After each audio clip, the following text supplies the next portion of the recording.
Welcome back to the PokerStars Arena, hosting the Spring Championship of Online Poker. Well, yesterday was a Super Tuesday, and it saw the start of a 10K high roller tournament, which had 87 entries.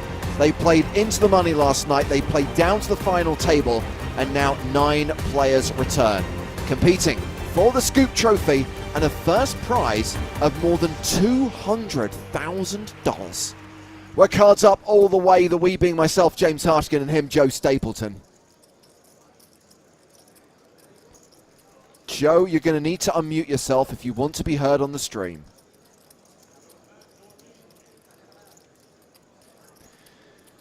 No, we still can't hear him. Well, I guess I'm going to have to do this alone. Let's get to the table. Let's get to the action in Scoop 75 High. He's only been doing this for like 12 years. It's not like he's new to this. We have an all-in from Playboy 9999. That is Marcus Prinz playing from Austria. And we have a player in the tank here, Alex Sheppel, playing from Armenia, deciding whether to call all in with King 10 from the big blind.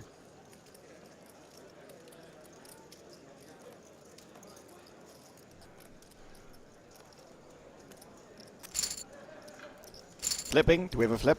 No flip? No flip. And he's here, ladies and gentlemen. Hello, everyone. Better Hello, my babies. Late than never. Okay, so let's talk about the lineup at this final table, Joe. We have got 2 of the DTO crowd. We've got Dominic Nitscher and Marcus Prinz. We have some former Scoop champions. We've got Samuel Woosden, European, who's got 3 Scoop titles plus 3 WCOOP titles. The man, the myth, the legend that is C. Darwin 2, Simon Mattsson from Sweden, who has 5 Scoop titles. Dominic's got a scoop, by the way. Elio Fox has 2 scoops, one of them from earlier this year. So as you'd expect in a $10,000 buy-in event, a pretty stacked lineup, a lot of talent. And Kylix getting a little bit carried away with the Spraggy. And this is a very Spraggy-like situation. We often just say A7 is the Spraggy, but in this case, it's going to lose Kylix a bunch of chips probably, and that is very Spraggy-like. Whoops. And it is Aurelio, one of 2 players at this final table from Brazil, who wins that pot pre-flop with Ace-King. Some conversation at the table about why there are no scoop events starting on a Friday. This is something that was introduced in a series last year, I believe, or maybe even in 2020, the idea of a rest day for players. Nothing starting on the Friday, and the Thursday events concluding on the Saturday, so giving everyone a day off where they can chill and do things other than play poker. Although I think we still run side events on a Friday in case people want to play poker. I'm sure there's still poker available if you really want to. Yes. It's a big website. Yes. There's some other stuff you can do. Is it a big bank holiday weekend? It's a huge holiday weekend in the United States of America. Normally it would be. So in the UK, normally the last Monday in May is a public holiday, is a bank holiday. This year it's slightly different, Joe, because it's the Queen's Platinum Jubilee.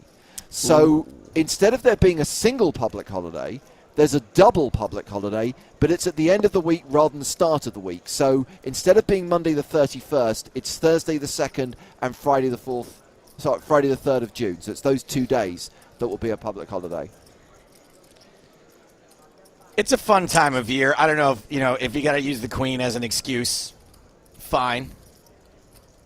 Well, you know my views on the subject, and for that reason alone, I'll be working on the Thursday. I'll trade you the Queen for certain things we have in this country. Pair of 8s for Dominic Nietzsche, however, Kylix 42. That is Tao Naves, the other Brazilian at this FT, flopped a pair of 9s and is still ahead. Yeah, so what I didn't get a chance to say at the beginning was that, a 10K buy-in. It's just massive. It's big for live poker. It's huge for online poker. This is really something special. You can tell by the folks that are at this final table. It takes a lot to get me excited about a final table lineup, but this is pretty cool. Well, let's see if Griffin Benja is excited. Griffin, do you like what you're seeing right now?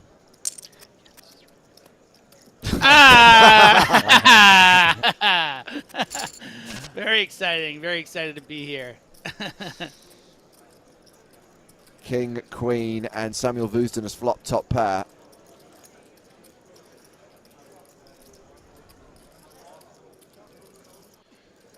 Yeah, it's a damn good start for European. Just so you know, that Playboy just said Saturday is the time for Tinder in Vienna. That's fantastic. So Tinder is only available in Vienna on a Saturday. No, poker players are only available on a Saturday. I see. I see.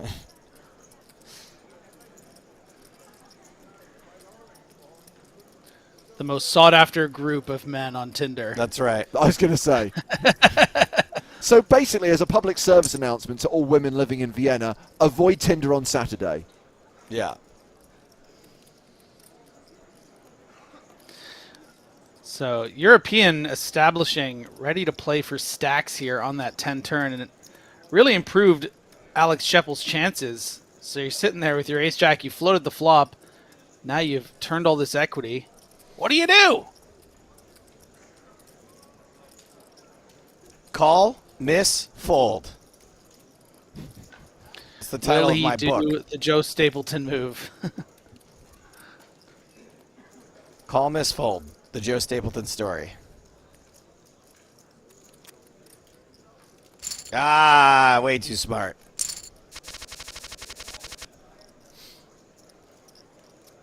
We've got ace-king here for Samuel Woosden. Referenced already that he's got 3 scoops, 3 W coops already. $10.7 million in total PokerStars earnings. a Finnish pro who we've seen many times in these high-stakes online events. Yeah, a sterling reputation within the community. A lot of people consider him to be one of the best tournament players in the world, and his results speak for themselves. Raise and take it with the ace-king. They've been playing for 7 minutes without a bust out. What's happening? Well, I think it was longer than that last night. They can't all be turbos. I mean, we came into play where the no player had fewer than 20 big blinds. I think Alex Scheppel has dropped below the million mark, right? Alex Scheppel playing 931,000, so that is the shortest stack. Blinds are going to go up in 5 minutes to 35,000, 70,000. All right, so I think we know who the card is at the table. Kylix. A bit of a rapscallion. Yeah, and attacking the same player that Kylix 3-bet folded the ace-7. So I think that kind of strengthens the position there. And even though I think Kylix had a 3-bet fold hand in the ace-jack in those positions, it seemed too strong for Aurelio to continue with just the king-queen off. Well, Kylix is currently third in chips, is a player from a turbo sit-and-go background. And Kylix won their scoop title earlier this year. Won a 1K in the 2022 series worth $72,000. Well, Jack 10 was the best hand pre-flop, is still the best hand post-flop.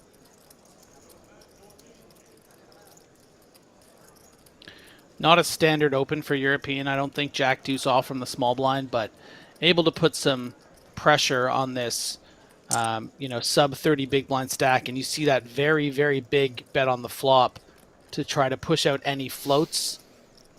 Pairs will obviously continue here, any king, 8 or 7, but even the 10 jack high will probably want to continue here, but without a spade and, just the gut shot, you can see how powerful that big sizing is and the pressure it puts on Aurelio. Tens for Alex.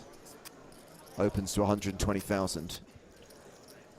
Any shot this person's real name is Alex Scheppel? Possibly. Yeah. Cool. So Alex, referenced already, is playing from Armenia, has $1 million in stars earnings, and cashed in a scoop side event, so doesn't actually have a scoop title. Won a 5K side event for $139,000. I'm sure Alex is not going to complain about the money, but, it's like Spraggy. You win a fake scoop, it's not quite the same thing.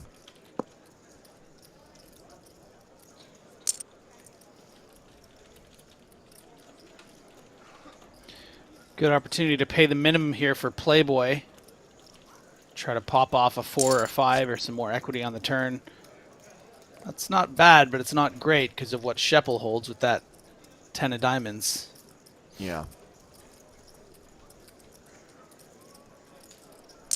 And Alex Scheppel facing a bet of 91,500. Alex, 4-1 favorite here, and Barry Greenstein makes an appearance, but it doesn't change the outcome of this hand.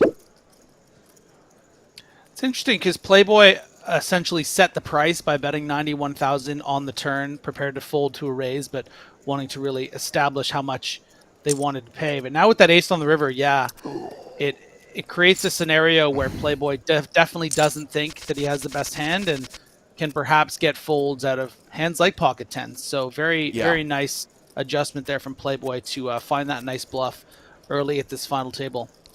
You think so nice, we may have started. I think mean.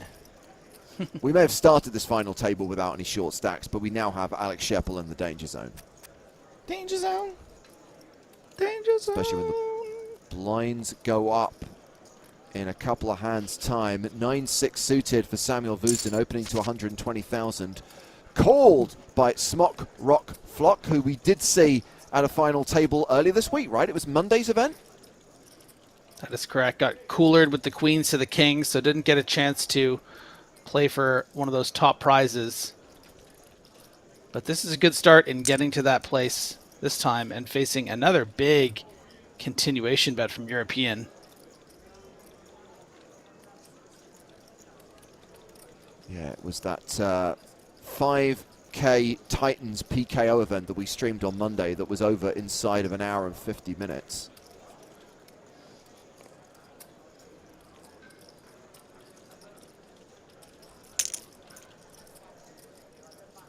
Pair and a flush draw. Have some of that. And I think European is probably going to have to head for the hills, but quite a price for a hand that does have some equity here. But yeah, we are going to see the fold. Going to get them real muddy waters there.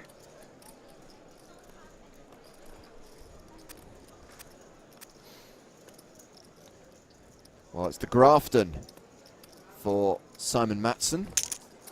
10-9 suited, makes it 132,000. Aurelio, ace-5 suited. Ooh, sourdough suited. Which is artisanal. I think we're going to have a chance to, okay, maybe even see what sourdough is all about right there. It's, you know, the reason why we gave it the nickname is because people like to get a little freaky with it. I think Aurelio maybe consider that had he or they had a bigger stack. Do you get freaky with your sourdough bread? We all did. I don't know if you remember the worldwide global pandemic. Everyone started making sourdough, and everyone started getting weird with ace-5 suited. Well, you may have seen the pop-up there. Players informed that now they're at the final table. The blind levels will be 30 minutes long. So we've rolled into 35.70, and the blinds won't go up for another half hour. 35.70. I know. Yeah, and I think Elio Fox is going to feel pretty confident playing this as a 3-bet get-in. Maybe he might flat just to, induce Alex to shove, which, you know, frankly, Alex has a hand to do so. So this sort of plot, and an overcall from Alex Scheppel. Not expected. Alex playing, so far a little bit differently than we would expect in the two hands we've seen, I think. I mean, this hand in particular is pretty indicative of maybe some inexperience. This is certainly not the way you want to play pocket fives. You know, maybe you could argue maybe completing in the big blind with it, but even then, you know, you have fold equity against at least one opponent. You can find yourself a flip. Important not to be results oriented about this particular board, but you know, if the board was Jack 8 deuce or Jack 7 deuce, you still have the best hand with fives and could have been in a flip pre-flop against ace queen. Now though, huge advantage to Elio Fox and Playboy with a pretty strong holding based on the positions with the king 8, so might be in some trouble here, but could sniff out that Smoke Rock has a lot of queens in this spot. Marcus Prinz is officially drawing dead.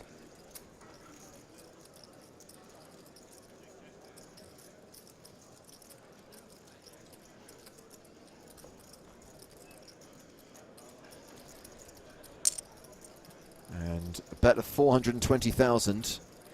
Too good. Fold. Too good. Oftentimes when I hear someone say drawing dead, I think of my favorite screen name Avatar. Have I ever told you the one where it's like a middle-aged man, like a father age, like painting something, and the screen name was Drawing Dad? I'm still a big fan. Gets me every time. That's a very Griffin gag. Yeah. We haven't seen much of them in this scoop, but Sunday Melon is potentially my favorite with the Sunday Million logo with a watermelon on it. Yeah. So Aurelio opens with jacks, gets 3-bet by king queen, and how does Aurelio respond to this out of that stack size, Griffin? I'm all in, James. Thank you. There's the shove and the fold. Aurelio.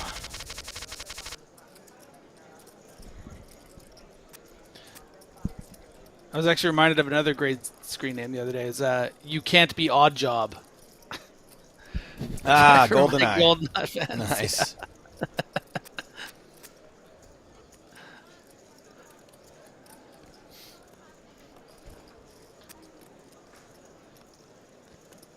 Queen 3 versus Queen 8, but blind v blind here. Dominic Nitsche versus Juan Pardo, who we saw at the final table earlier in this series. Malacca style, playing from Andorra.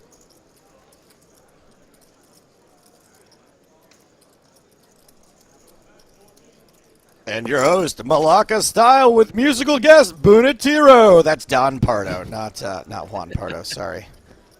Well, it's a pair of 8s for Malacca. This domination situation has not involved any rotation. Dominic with 4% checks.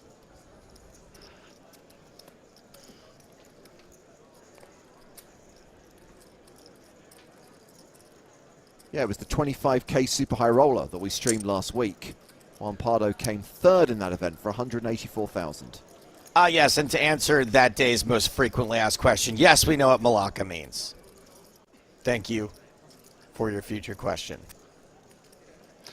Good fold there from Dominic Nitsche. Great price there with the Queen 3 backdoor flush draw, facing the 1 blind, but deciding, I don't have a lot of chips to get speculative here. I'm just going to, Malacca style is a tough player.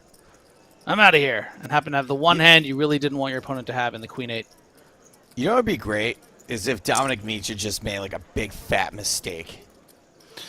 Just something so obvious to all of us. Please, just one time. Just make me happy and get something wrong would be nice. Well, Dominic something responds, right. No. Yeah, it's Kylix with this very, very astute adjustment here from the 3-betting strategy we've seen so far in this final table, recognizing the European is opening quite wide. Instead of 3-betting the queens, just flatting here, but European too wise to it, just check folds. Hey, Alex, shep it in. Nope. Well, it's a virtual all-in. Will no doubt commit the rest if re-raised. I don't know. We saw the flat and the fold with the 5, so I think anything's possible. You don't Here raise to comes Tom. 245, leaving yourself 141 behind and then fold. Get it in, Alex. Let's go off to the races. Flip that coin, and 5s are still good. Spades as well, but Oof. It's an offsuit queen on the river, and Alex Scheppel doubles up through Dominic Nitsche. I think we can agree Dominic played that pretty bad. I like the way he played it until the river, Right, exactly. Terrible river. which is the most important Action. street, frankly, once you get there. There he is. That river was a blunder. Malacca style opening with ace queen. Round to Aurelio in the big blind with jack 6 of spades.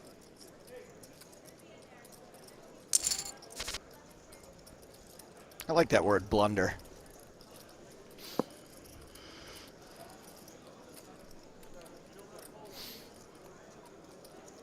Action checked to the pre-flop aggressor.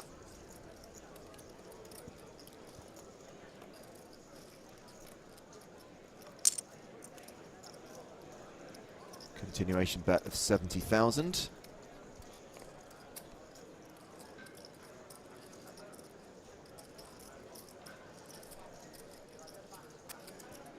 And the fold from Aurelio.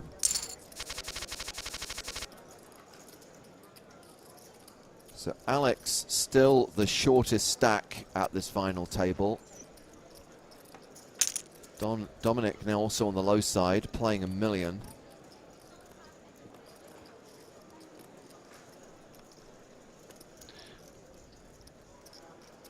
Won't see a lot of set mining on a final table usually, but this is, I think, one of those situations that you can comfortably do so.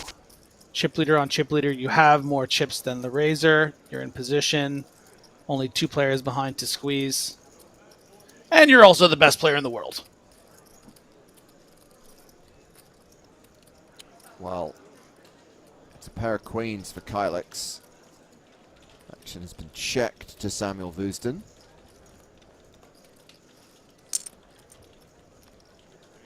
That's 153,000, but it is unlikely that Tao Naves is going anywhere with this hand. Yeah, I think this is just a protection bet from European. gonna against these check calls that it's gonna be, some ace high hands you're beating like ace jack, ace king, ace 10, backdoor flush draw. But you want to fold out those kind of hands like, ace 7 or, ace 8 suited, something like that might have opened pre and would fold to this bet on the flop. So it's a bet to protect against those hands that have equity and then sort of set the price against the hands that are already winning. And with that river card, won't have to, worry about maybe thinking Kylix is bluffing with a hand like Jack 10 or King Jack or King 10 because it's now gotten there. Yeah.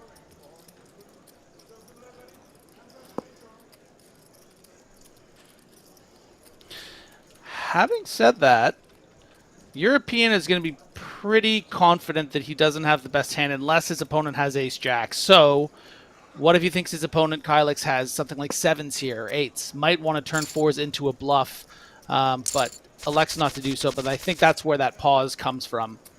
Yeah. Not this time. Jack 10 for Dominic. Folds it. So it's going to be round to Aurelio on the button. 5 deuce offsuit. Doesn't know that the chip leader is sitting in the small blind with ace king, but manages to get away from it. Sometimes you just got to get away from those deuce 5s. Whatever. Disciplined. It takes.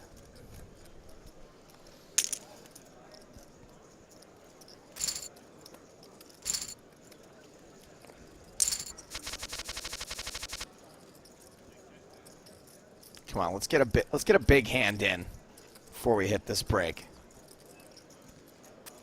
Unlikely looking at the card distribution here. Aurelio with ace 5 offsuit in the cutoff.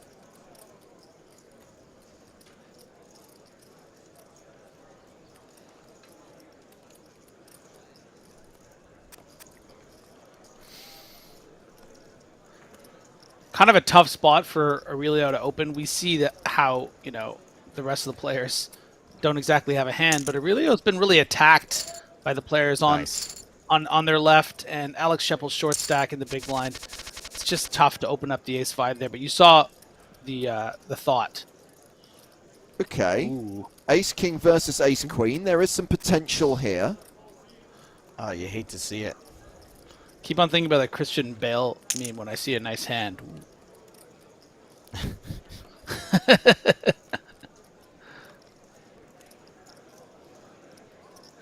So it is Darwin, Simon Matson, who's opened with the ace king. Samuel Woosden with ace queen.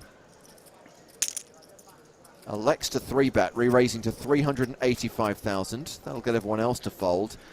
And I imagine we are primed for a 4-bet from Mr. Matson.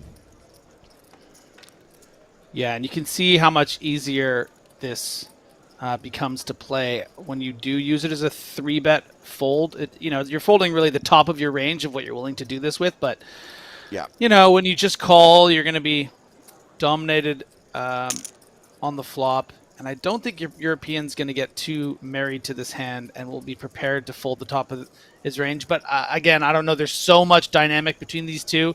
Maybe the intention was always to 3 to 5, but I close to sincerely doubt it. I honestly, until right now, thought they were the same player, so I assume that they have a lot of history together. Yeah. Does European ever just call? The price is right. So I'm going to keep my expertise away from this one because it's on a level that's hard to... Yeah, there it is. Just explain so it I was after. right. I was right. It is the fold from Samuel Woosden, which takes us to the end of this short session.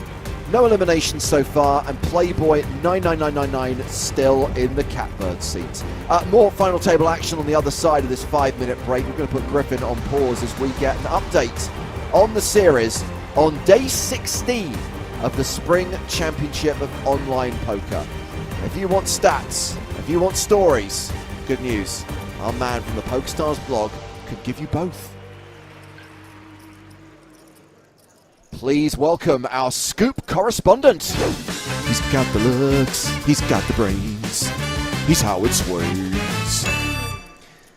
So Howard, we witnessed another Brazilian victory last night in the Sunday Million. What is their tally looking like now? Well, that Sunday Million win was one of 5 for Brazilian players yesterday. So that took them past 50, which is their own mark for most titles in a series. They're on 54 wins now, which is 4 short of the all-time record set in 2010 by the United States.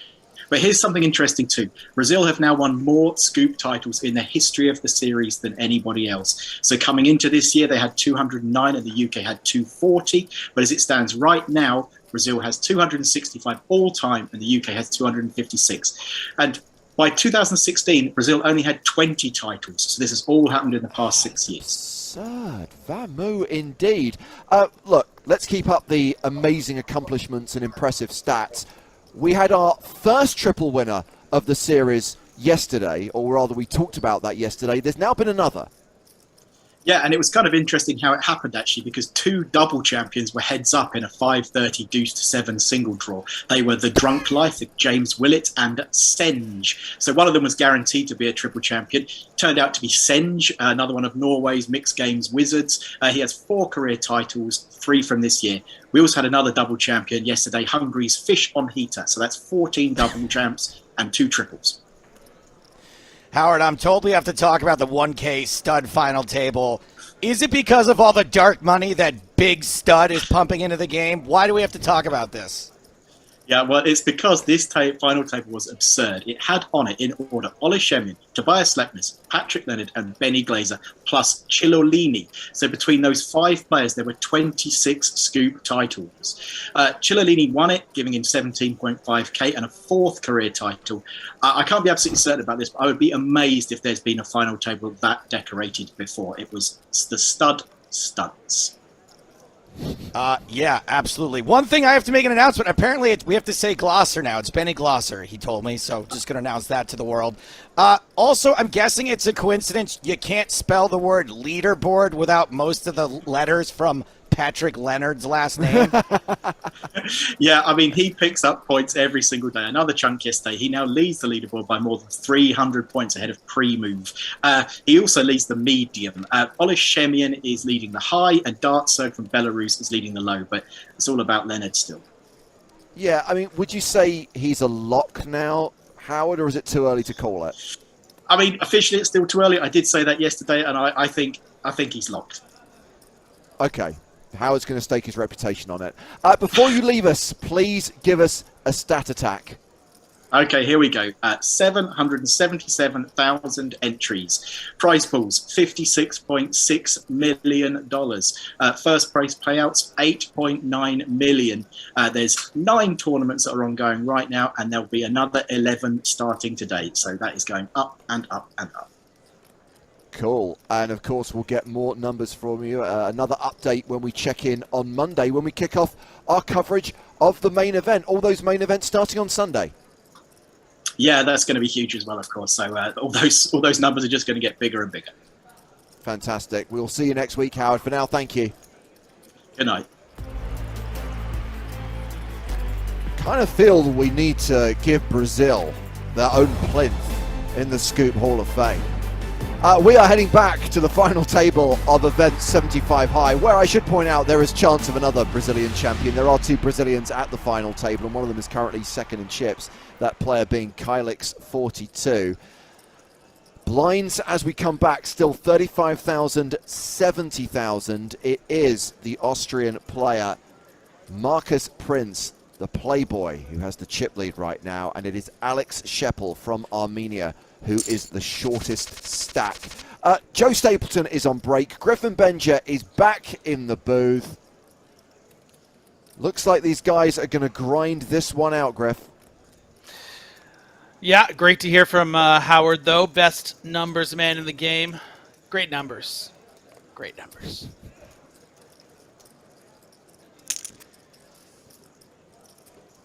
So, Elio Fox opening with ace-queen. Dominic Nitscher also on the short side, folds the 10-4 in the big.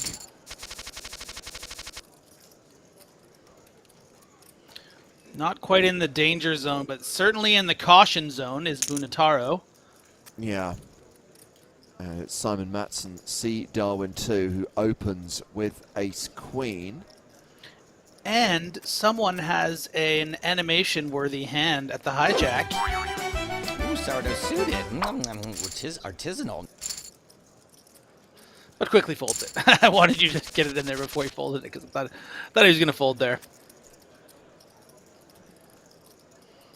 And this time it's Playboy's turn to have ace-queen. What you gonna do, Playboy?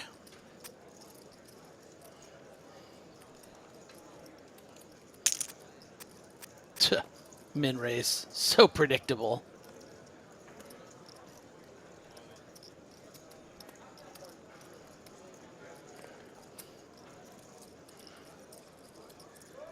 Well, ace deuce suited here for Juan Pardo. Gets folded, and Simon Matson folds queen 3 in the big blind. Yeah, if you don't at least think about 3-betting your suited wheel ace, you lose your high stakes reg card. So wasn't a great spot for Malacca, but you know, if the reg saw that and he just snap folded, have a meeting with the council. Let's just say that.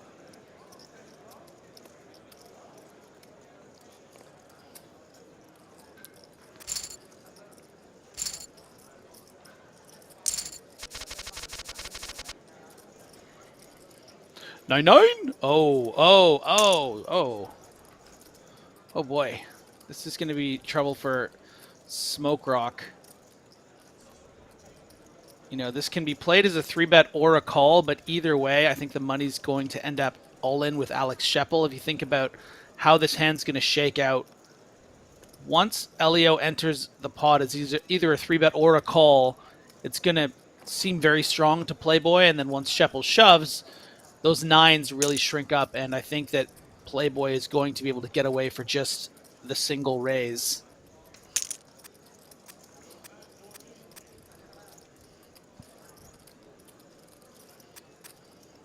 Yeah, and Fox priced in here, has to call, could still spike an ace. Two of them folded, not likely. Good. Yeah. Full house on the river, and Alex Scheppel has doubled up to 1.8 million and is no longer the shortest stack. It is now Dominic Nitscher, and I'm calling it, Griffin. Dominic is in the danger zone. Danger zone!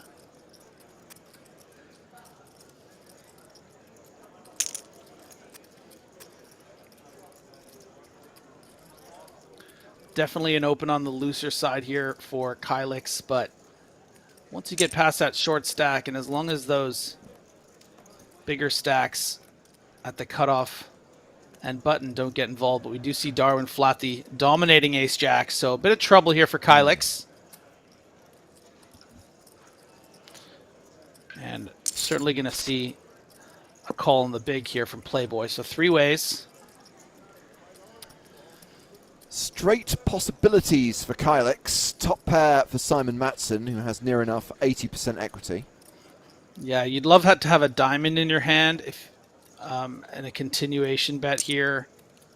But still going to do it, hoping to get some folds from Darwin. Hands like pocket 8s, 2 7s.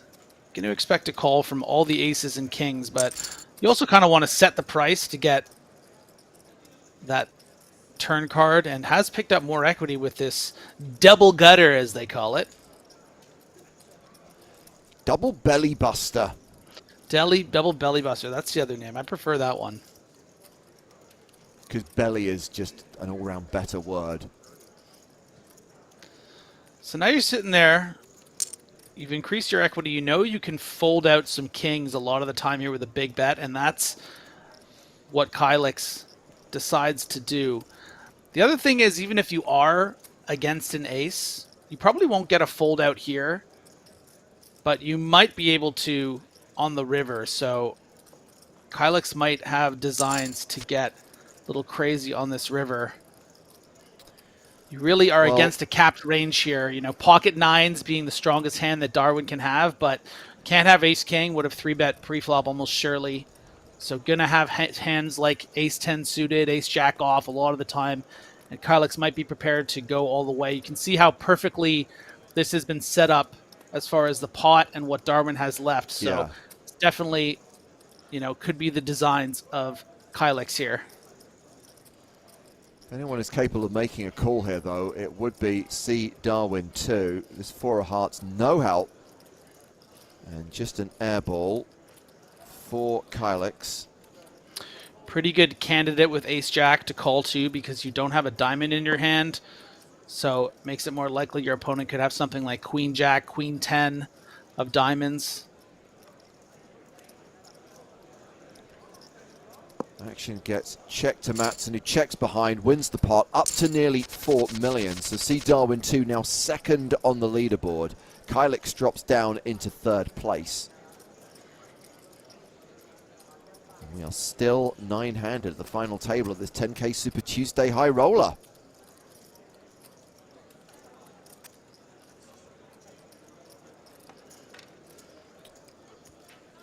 One thing I should highlight, Griffin, is you would think that now that they're at the final table and everyone is guaranteed 27.5 grand, that everyone is guaranteed to make a profit.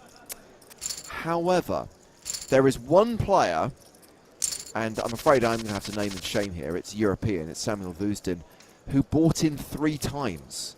So Woosden is actually in for 30k, so would still be at a loss if they were to bust in 9th.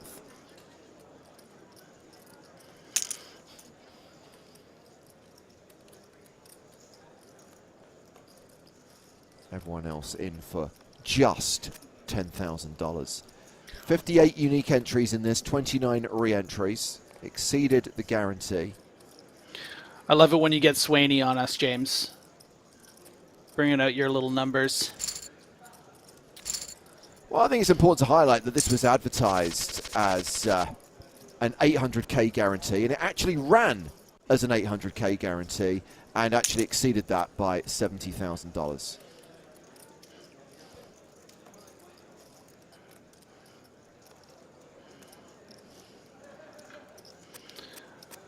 Little pause with the queen 10 suited for Aurelio, but wisely gives it up. Not the spot you want to be calling suited hands like this against an early position range when you're just playing over 20 big blinds. Nobody likes folding queen 10 suited, though. Okay, I get it. I'm the same way, everyone.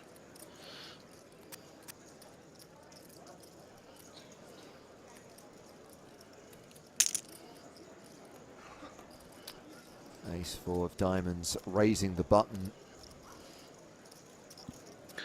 Don't be surprised if Kylix attacks this and does in the form of an all-in and gonna get a fold.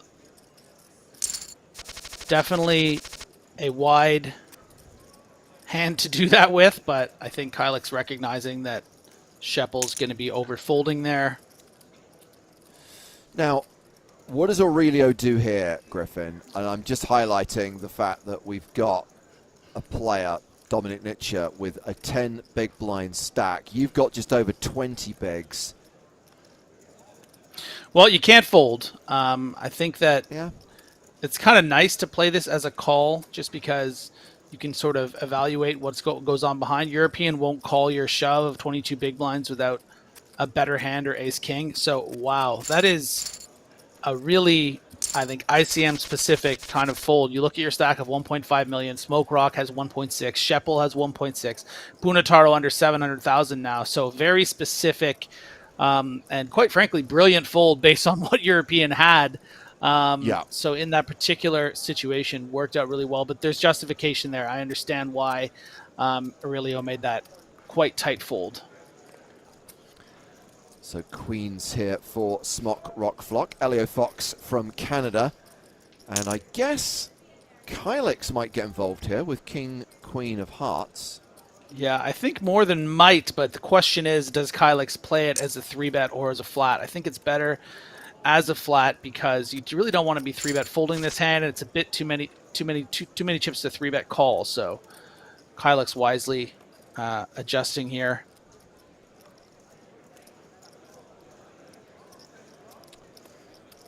And King Queen does not really connect with this board. Huge advantage to Elio Fox, a player with 2 scoop titles to his name. One of them from this series. 299,000. Yeah, without a heart on board, I think Kylix needs to let this one go. But Kylix has shown really wants to stick around in certain spots, but that's one, you gotta get out of there even with 2 overs.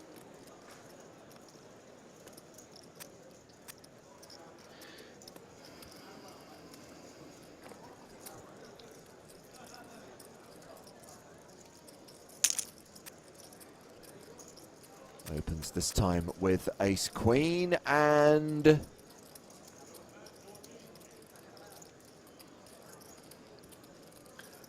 Probably the bottom of Europeans' calling range here, but going to be very happy to call with suited connectors, even if they're on the other ends of the spectrum.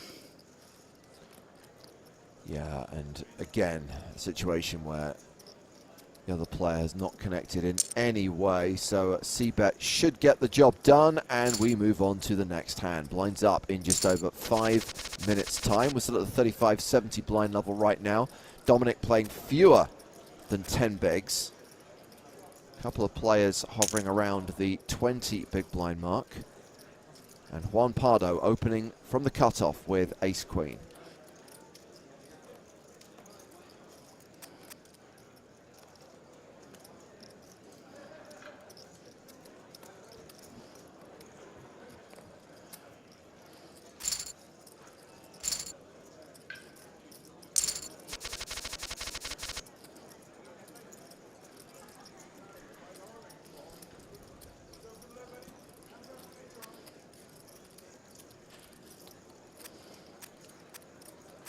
Folded around to Simon Matson, who has King Jack.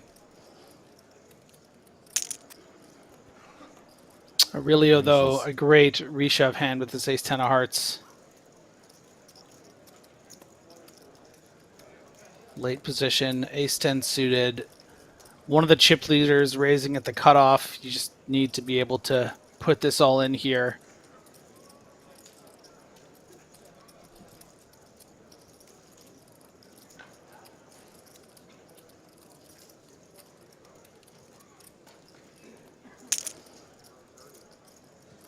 Yeah, does move all in, and Darwin folds.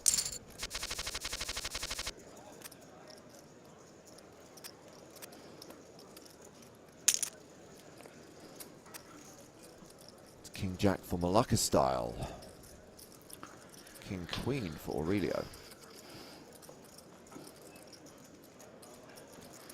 Would be quite a tight fold here. Situationally, almost as tight as that 10 spot. But again, do you really want to get involved with these shorter stacks behind? Your hand plays a bit, kind of not face up, but the kind of range really does. And Malacca style is going to play very intelligently against that perceived range of a lot of Broadway hands. So, and now Bunataro is going to effectively go all in here for about 9 big blinds and should be able to get it through.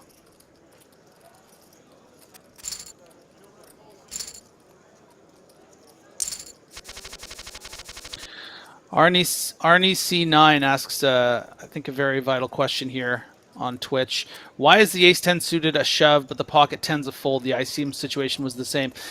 Because of the positions on the table. I mean, we're going to get so many raise folds from C. Darwin at the cutoff there.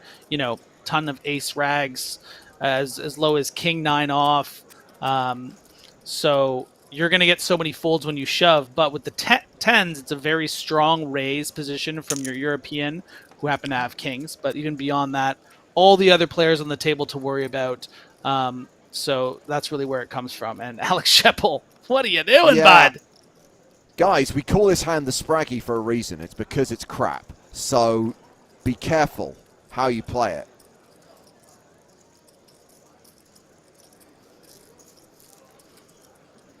And this is not going to elicit a fold from Mr. Matson. Shoves, and now Alex has dropped down to a milli.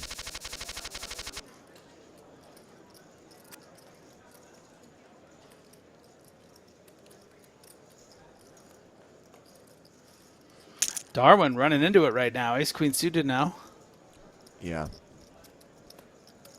Trying to see if there's anyone at the table who might respond with any resistance, but just round to Dominic Nitsche in the big blind. King 9 of diamonds. Yeah, Dom's going to want to peel one off. Feeling pretty happy with getting a hand like this to peel, but not as thrilled with the actual flop. Yeah, luckily no diamonds.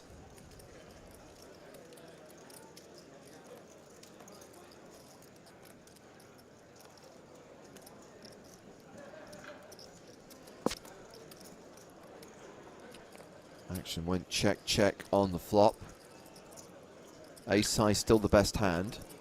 Yeah, difficult for Darwin to just bet this flop, because once you do, you're kind of committed to call against all the kind of draws Bunataro can have. So it kind of plays nicer instead of just bet calling against, 8-7 or something, to just check it back, try to get a clean run out, and has done so. Yep, so a double paired board now. And the ace still playing. Is it a straighty flushy board if there are two flushes and one potential straighty on the turn? No. It's only a straighty flushy board if there is an actual potential straight and actual potential flush out there. Two cards, not enough. See, I should know that. But I kind of always should. did. I just wanted the explanation. I love that. I actually knew the answer. I just wanted to hear you say it. Yeah. I like when you explain things.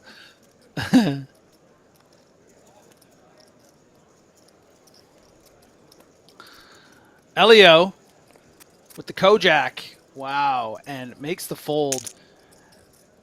Definitely the strongest hand I think we will find Smoke Rock folding in this situation. You're kind of committed to calling Bunataro.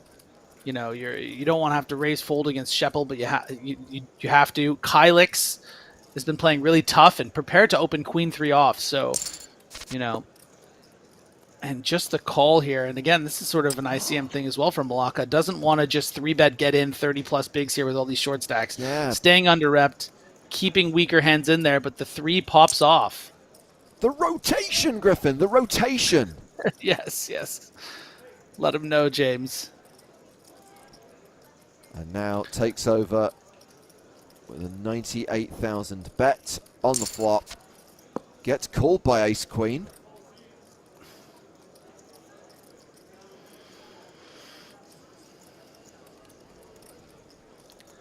Domination extrapolation here.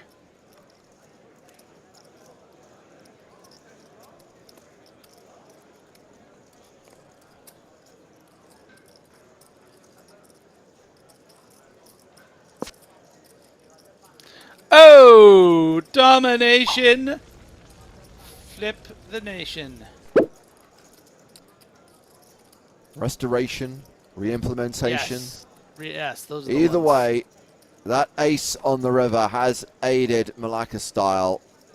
And looks like this pot is going to be going in the direction of Juan Pardo. 177,000 is the bet. And Kylix is not loving this. Recognizes Malacca's going to have a lot of ace X's calling on the flop. Ace deuce, ace 4, even ace 8 or 7 is going to call the flop. Pretty much any ace. You're losing to every king. You're losing to every flush. The only hands you're beating are 4-6, 4-7. So plays it as a raise with that queen of spades. And I don't know if this is going to work. Kylix would check back a lot of spade draws on the turn, and you do have that powerful queen of spades in your hand. Kylix would never rightfully raise here with a worse ace, so it's never never a worse value hand. It's not like ace jack raises here in this spot. So it's just a stone bluff or a flush. Maybe a full house, but 3s or 5s would have probably bet the turn to want to continue to get value from a king. It's a confusing raise. Yeah. And I don't know, I retract my earlier comment. Maybe this pot is not going in the direction of Juan Pardo. Maybe Kylix is going to steal it with this river raise. Yeah, I mean, it's a reasonable story to tell. If you have 10-8 of spades, you're playing it as a bet, check back, raise river. So really, really beautiful stuff from Kylix 42. Absolutely. Impressive. Most impressive. Most impressive. Blinds up to 40,000, 80,000. Pressure on Dominic Nitscher. Pressure on Alex Scheppel right now. And a question from user 1542. Is a paired straighty flushy board a straighty flushy boaty or straighty flushy housey? Now, I know where you're going, but bear in mind that if the board is paired, it could constitute a full house or quads. Therefore, to not be too specific, that's why we just say paired board, which denotes the possibility of either of those two hands. Thank you for your comment and question. Or we could say a straighty, flushy, boaty, quaddy board. That's another idea. Thank you for your idea, Griffin, but stop.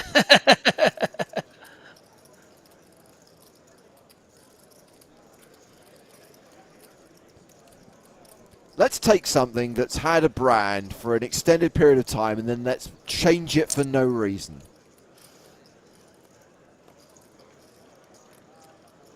No Vidas one, we don't. Nines. Betting 245,910. Called by ace high. Yeah, and this pot has gotten pretty significant.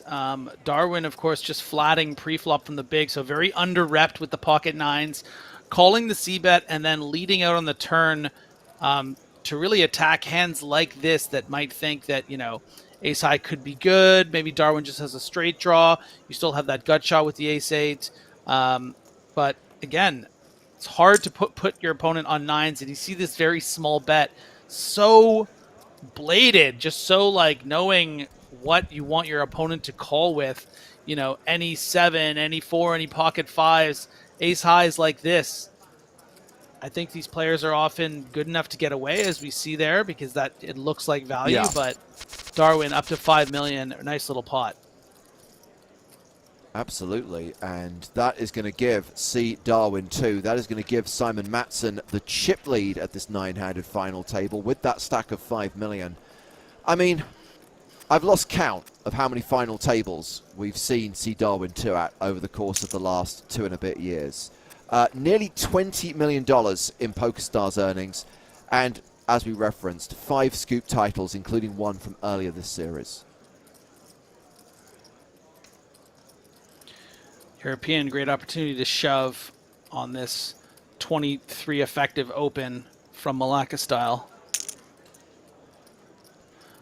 Is going to play it as a 3-bet to try to induce hands exactly like what Malacca style has. So this is real pretty here. You know, it's kind of in the rule book, the high stakes rule book, that if you get 3-bet in a spot where you think your opponent can have some bluffs, you need to shove hands like ace-deuce suited, and does do it. Not looking good for Malacca style. Drawing dead on the turn, and we have our first elimination. It is Juan Pardo, Malacca style, who busts in 9th place, eliminated by Samuel Woosden, and that will see Juan Pardo cashing out for $27,413.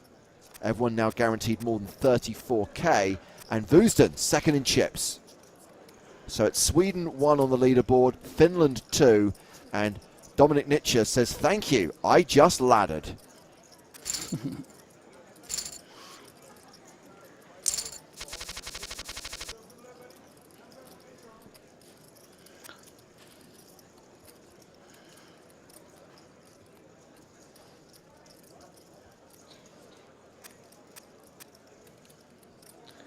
think it's really important to remember when you're watching and you're in the audience of hands like that, you just think, what is that guy doing with ace-deuce suited? But, you know, sometimes your opponent in the big blind there is just attacking you with, you know, queen 6 off, just going for a 3-bet spot where you're forcing your opponent to shove or fold, and that the power of those wheel suited aces, you know, you get them so often and you need to kind of protect those opens with shoves a decent percentage of the time because they're 30% against everything when they do get called.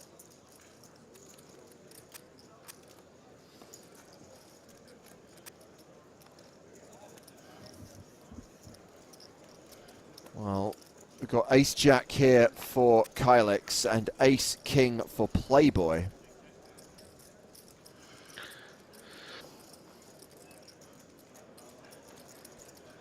Again, if you're Bunataro or Alex Sheppel, this is exactly the kind of confrontation you want to see. 3-bet to 680,000.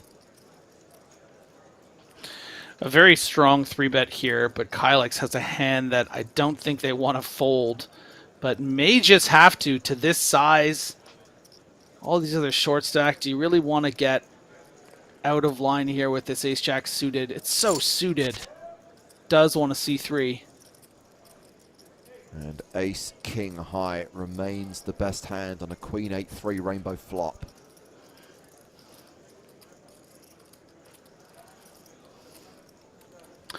And Playboy does not love this flop. You know, a lot of the kind of hands that Kylix are going to continue with could contain a queen. Something like pocket 9s or pocket 10s would just be calling pre-flop and then continuing on the flop. So Playboy, oh! Again with the rotation in Tao Navez's favor.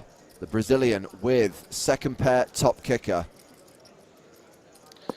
Yeah, with that great price and the spade on board, Kylix felt inclined to continue and just hit that 3-outer. Now just needs to dodge a king or that Broadway 10.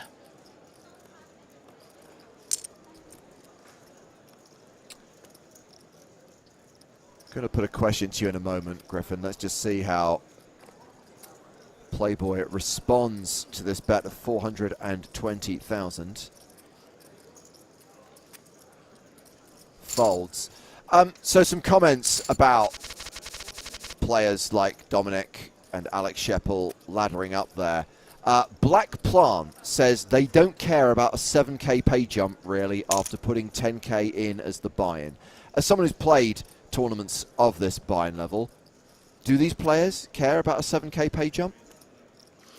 Yeah, absolutely, and it's not even just about the 7k. It's about, you know, how top heavy these things are. You really want to find yourself into the final 3, and you can't do that if you're taking, you know, marginal edge spots or, you know, playing hands that you maybe could put you in danger of getting busted in 7th, 8th place.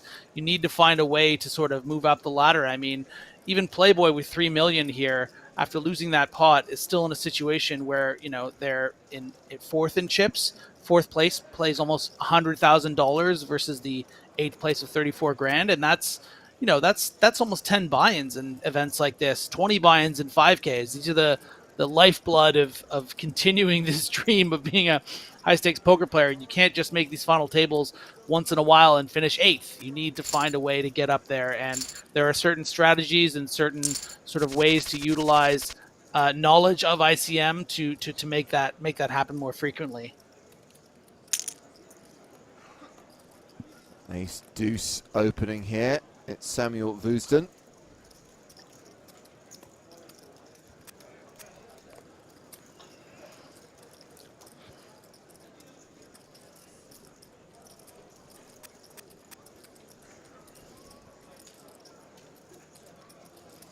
Dominic also with diamonds, 10-5.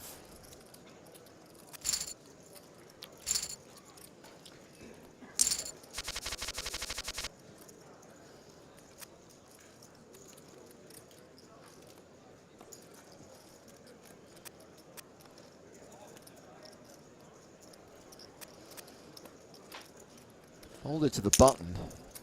Kylix opens to 160k, gets folds from the blinds.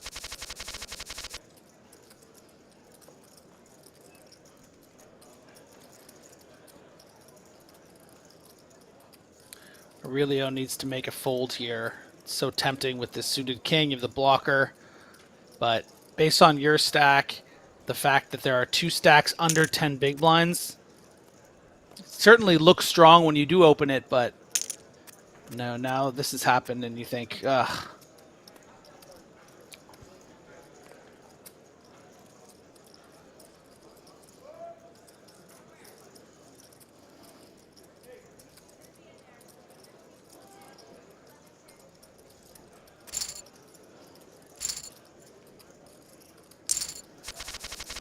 Alex staying up over $1 million.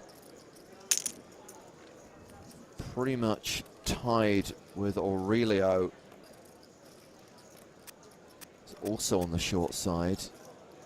Has pocket sixes here and is facing a raise in the big blind.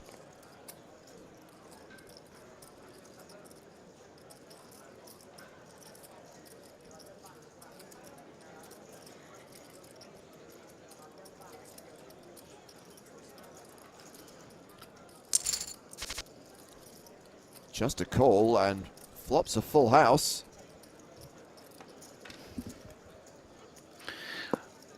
Very curious to see how Aurelio elects to play this. You know, a full house, flopping a full house, 3 undercards and 6 hard to do. Real nice flop. You know, of course, Playboy has a stronger range under the gun, but gonna have a lot of hands like this opening with. So, do you want to just call and give license to Playboy to continue to bet on a king on the turn, jack on the river, those kind of cards, really putting you in a tough position? Or do you just want to play for stacks right here since you only started this hand with, you know, 15 big blinds? Gonna go for the check call line, and I just hope that Aurelio has the capability of calling down all the potential bluffs that Playboy will have here.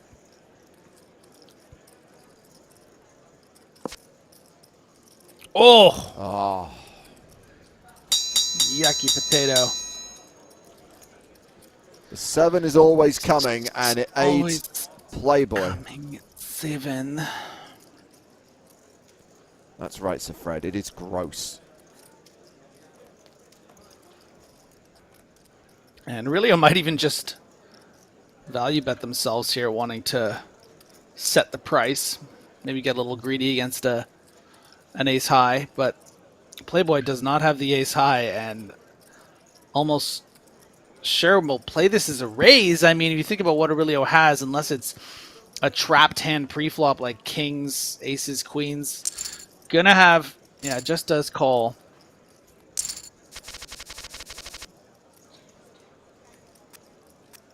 So Aurelio, the second shortest stack. Dominic And Nitcher gonna be still in trouble. clinging on. Ooh. And I think that might have saved Aurelio's life. You kind of have to shove in those raggy kings for 12 big blinds, oftentimes blind on blind. But because European found a raise with the jack 3 and outflops Playboy.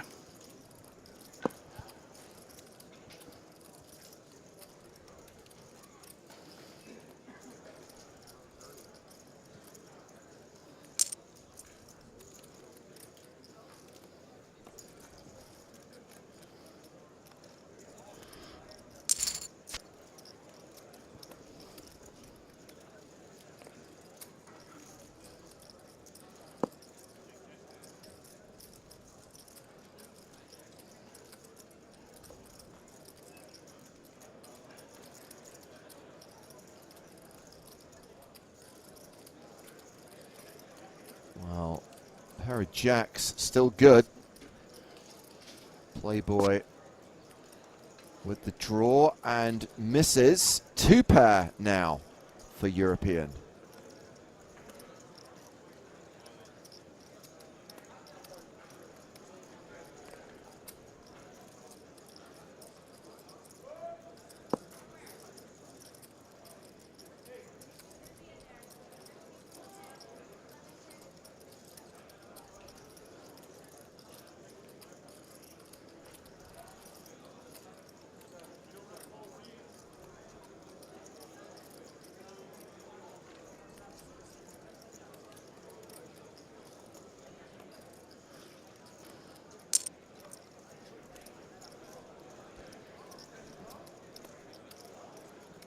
$241K. Any chance this gets called? Oh, there's a chance. You know, European would have bet again on the turn with a queen. You know, would have checked back some sevens and then be betting this river. Could have some spades. But you're really only beating straight bluffs here. And it isn't the most bluffy of sizing, about 30%. I mean, European always seems to know exactly what to bet. And in this situation, you know, not getting too greedy and really attacking the exact kind of hands the Playboy has, those ace tens. But good fold. Indeed. Ooh. Ace, queen, jacks, ace, king, with my reputation. So Alex opens with the jacks. And Tower Naves is going to 3-bet with ace, king suited. Makes it 420,000. Aurelio with nines on the button. I missed the nines over the other side of the table, Griffin. Yeah. Folds. And now, how do you play ace, queen in the big blind in this situation? I mean, you just wish you weren't suited here because it makes you more want to play this hand even more. You probably fold, but you're sick to your stomach about it. Oh, wow. Oh, my goodness. Cold 4, which gets a fold from the jacks. Alex, who opened under the gun with jacks, having been 3-bet and 4-bet, folds pretty quickly. This is really off-the-wall stuff. Like, it's really some galaxy brain work from Smoke Rock because you're putting in about 40% of your stack. And I think with the intention of just getting it in against Sheppel. Oh, man. And then folding against Kylix. So it's some really high-level sort of preserve your tournament life. Oh, man, it's very weird one. I'd love to bend Elio's ear about that hand. Really interesting. Well, the 5-bet jam got the job done, and Kylix has just taken the chip lead. Smock Rock Flock says, Jesus.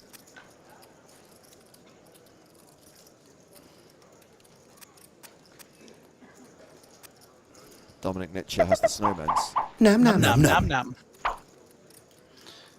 And short enough that I think Kylix will comfortably call this and hope to win a race.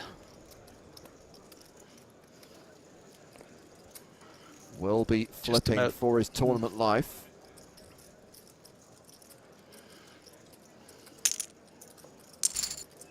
And here we go. 10 high flop. And that'll do it for Dominic. Bunutaru eliminated in 8th place. Meanwhile, Elio Fox says, might be the dumbest thing I ever did or the smartest. And that's why we love poker. After eliminating Dominic Nitscher, who's just cashed out for $34,226, Kylix 42 has extended his chip lead. $6 million now for the Brazilian.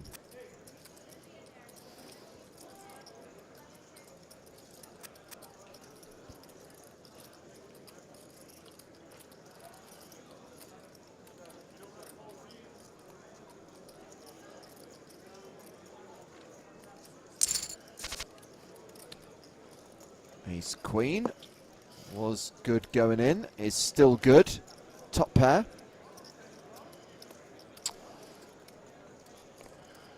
Dominic watching the stream says, good game guys, been fun, hopefully back soon, and go Marcus. Yes, it's now up to Marcus Prince to rep DTO. Still has 3 million chips, is 4th in chips with 7 players remaining. Ooh, Aurelio right on the line here with 11 big blinds. But with those other short stacks, should, I think, probably find a fold. You'd hate to shove here and just get called by ace-queen and bust. And Sheppel now. Yep, that's your spot, Sheps.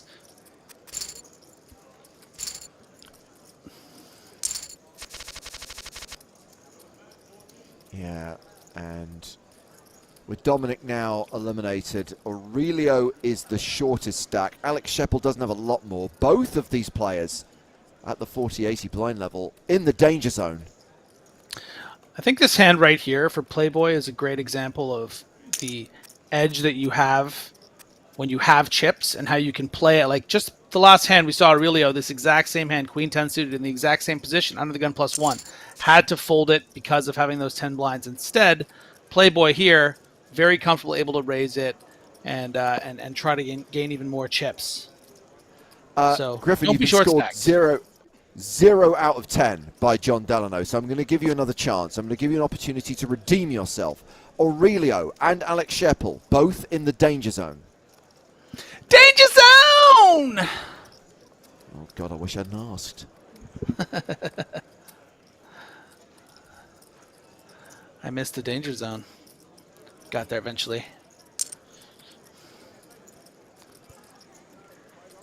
Samuel Woosden wins it on the turn, up over 5 million now. Second in chips behind Kylix 42.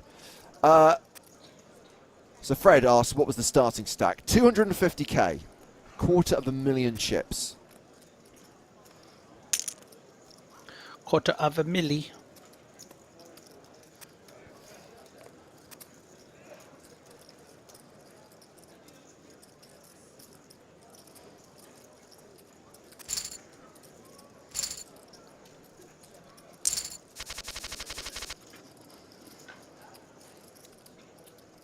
Well, two players with ace-3.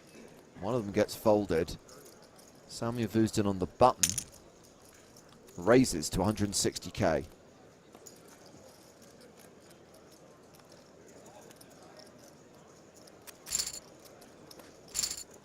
Blinds fold.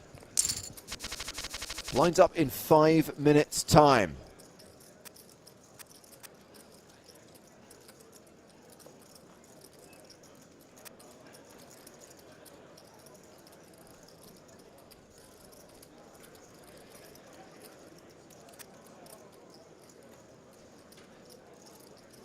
Well, don't get cute, Marcus. Don't do it. Please don't do it. Did it. 208,000.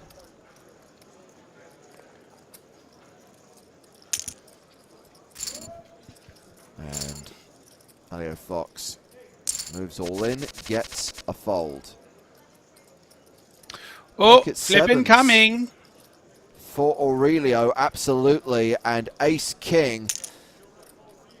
Well, Woosden starts the action opening with 10-8. Why not? And does Aurelio now just get it in? I guess. Imagine we'll see the rejam from Smock Rock Flock. And the interesting thing about this flip, Griffin, obviously, is if sevens lose, Aurelio's out. But if sevens win, that is going to take the majority of Smock Rock Flock stack away. Hyper danger zone awaits Elio Fox then. And sevens are holding and have the straight draw. And sevens are good. So Aurelio doubles up to 1.7 million. Smock Rock Flock left with crumbs. And finds himself in a place, James.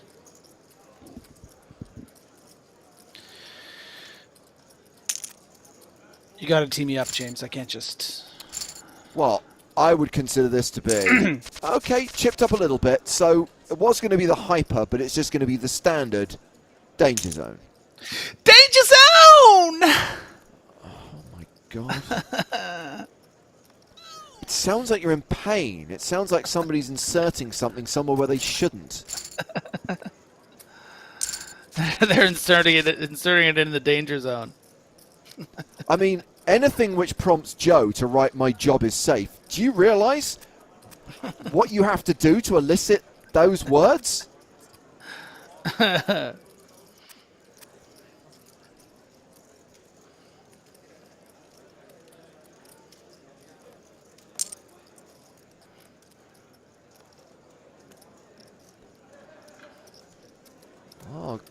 Give you this, Griffin. It's polarizing. Some people seem to love it.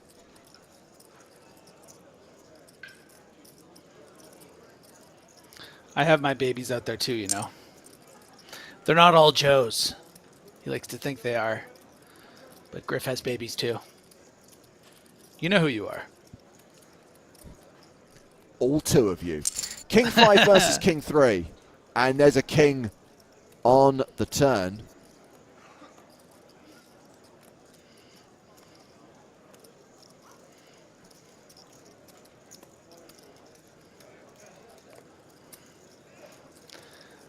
Stape says Griff has to send monthly payments to his babies, though. Yeah, I actually pay my child support. My baby support.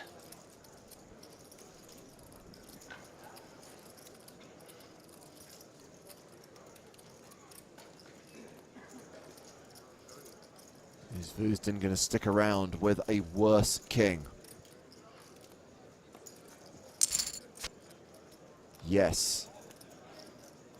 Jack on the river, and with kings and 5s, Mr. Matson is destined to win this pot.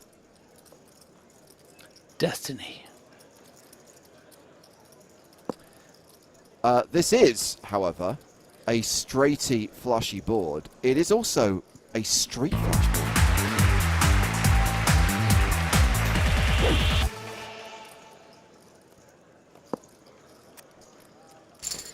And it gets checked to showdown, and C. Darwin back in second place on the leaderboard. Kylix has just had the horseshoe thrown at him. Tawan Neves from Brazil still leads with 5.8 million. Two short stacks, Alex Scheppel and Elio Fox. And Scheppel,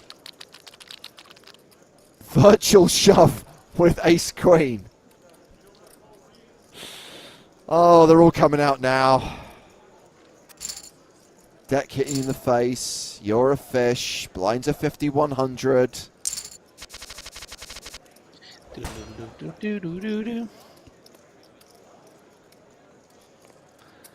All of it, Elio.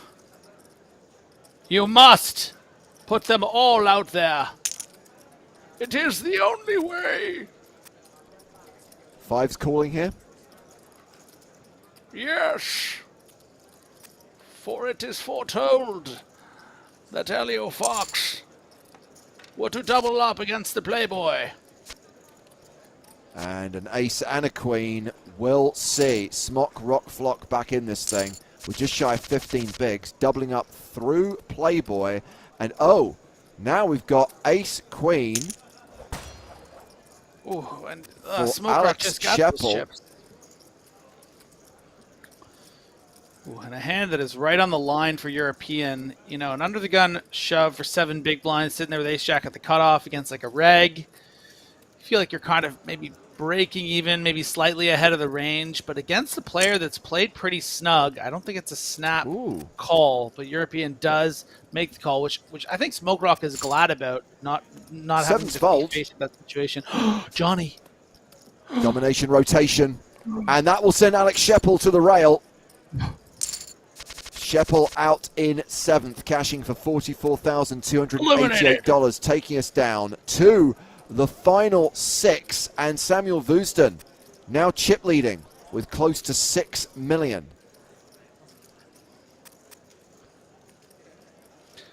Bye, Felicia.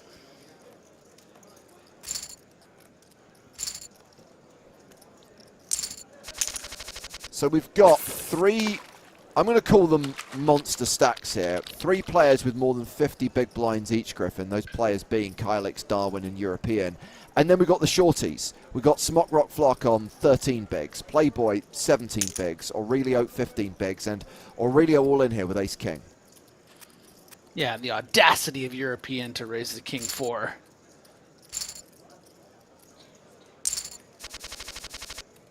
Audacious. Preposterous.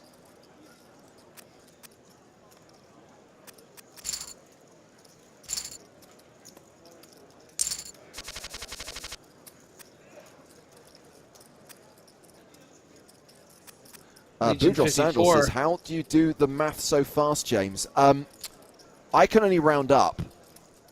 If the human calculator were here, and the good news is he will be back from break soon once he's finished his 13th hot dog, he can do it to multiple decimal places, and it is just, wow, it's a sight to behold. It's a miracle of genetic engineering.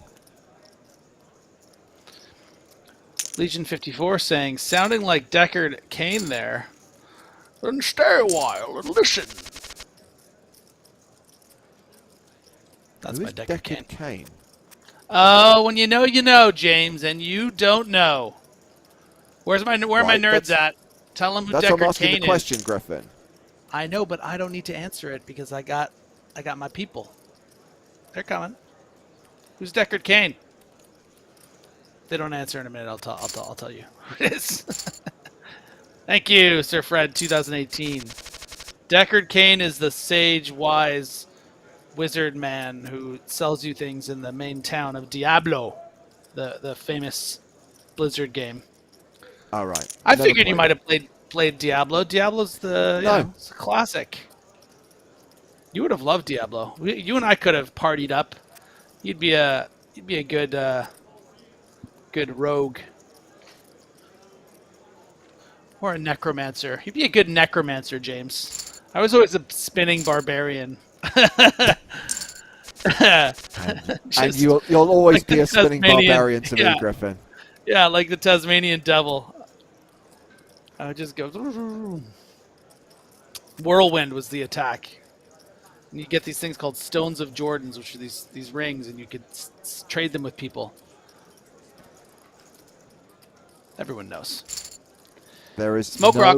nerd bigger than Griffin Archer. Smoke Rock going to be going to Flip Town with these pocket sixes. I'm telling you what, Darwin has never folded a king queen for 10.7 bigs button to big blind in his life. The ultimate survival of the fittest. Sixes versus king queen.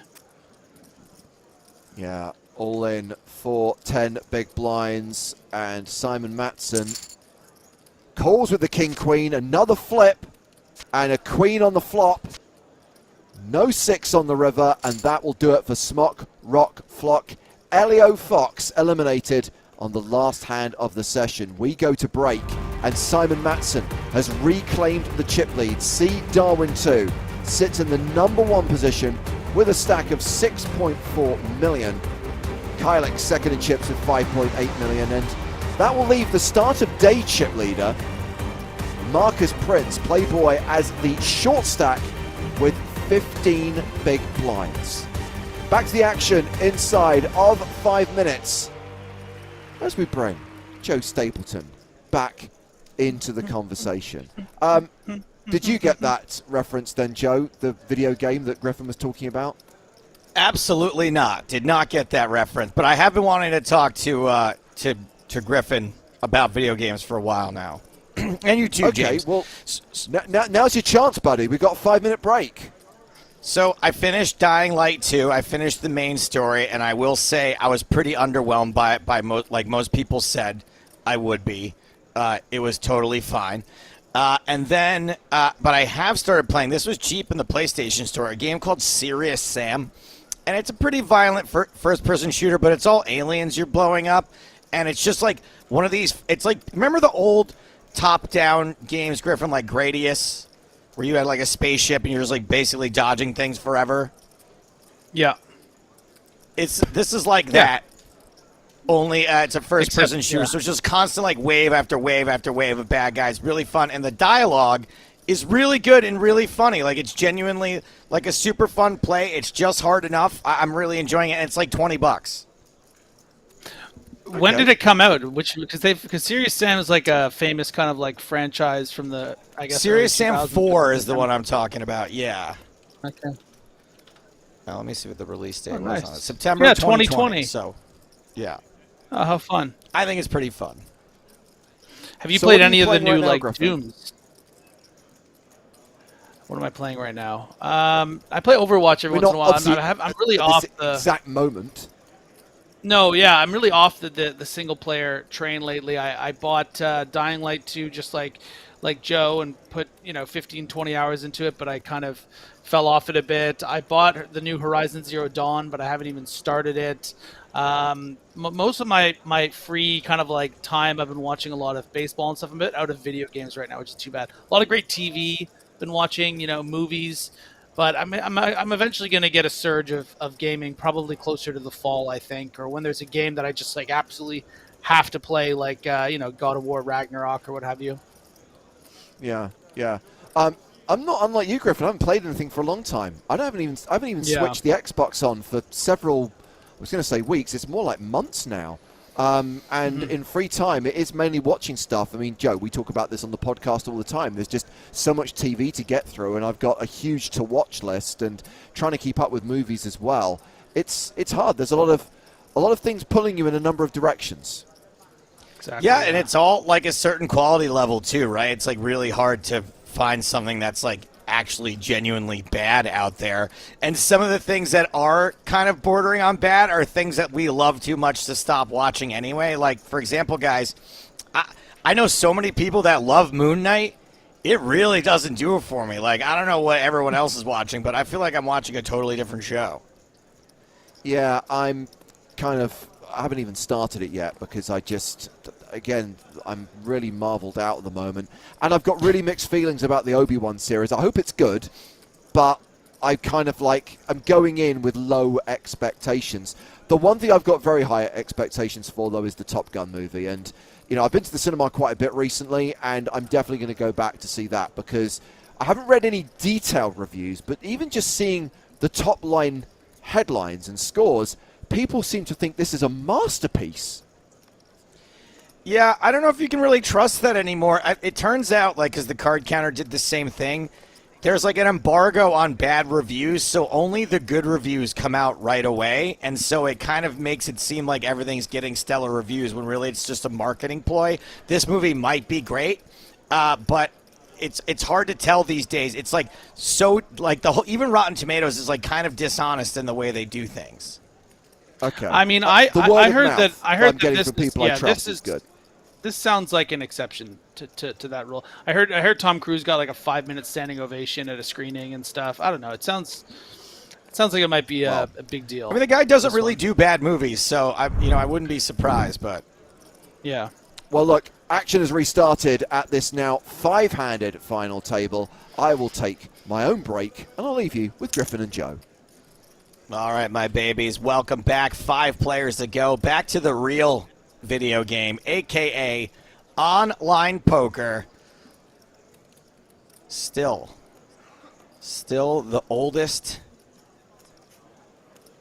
and the most lucrative of all the video games.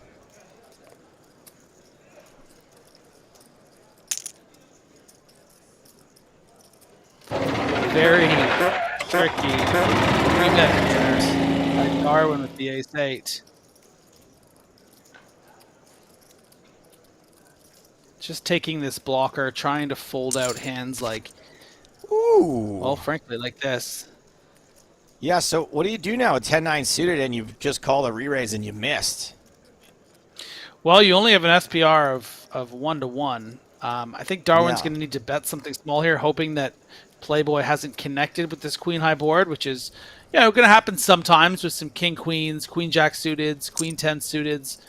But you bet something like this, and you'll fold out, those king-jacks often, and certainly 10-9 of clubs. So really cool little hand there from Darwin. Just real nice. Real nice. Always a pleasure and always educational watching the likes of European, watching the likes of C. Darwin. I thought you were going to say the way I talk about break down hands, but okay. I get you every day. That's fine, folks. Focus on the players. Focus on the players. It's fine. European getting no action here with pocket kings. No, European. A payon. A payon. Job's done. A payon. Job's done. Ready to work. The shove here on the button from European. Aurelio, maybe AFK or something. I'm not sure. I don't know if this is meant to be some sort of reverse timing tell, but...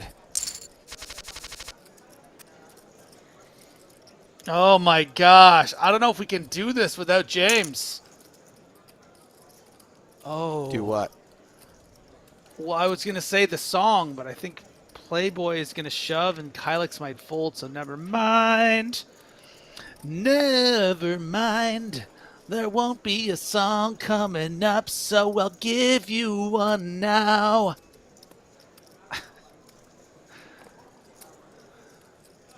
I don't know where to look when you do that. King eye flop. Top pair for Look Kylix. directly in my eyes. Kylix sounds like a mix of two different girls that rejected me in college. Kylie and Alex. Yeah. With an I. That's what I would have guessed.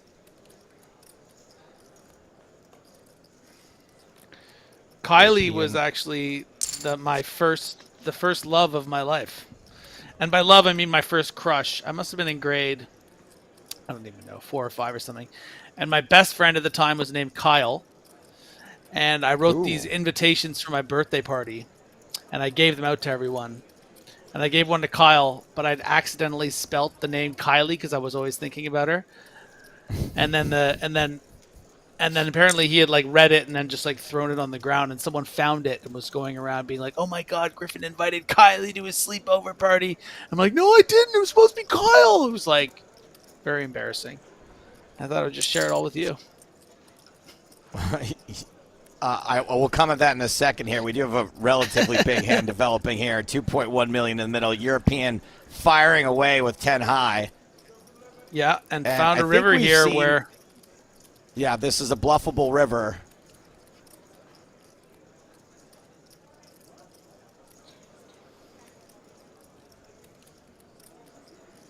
European not really going to want to show down 10 high.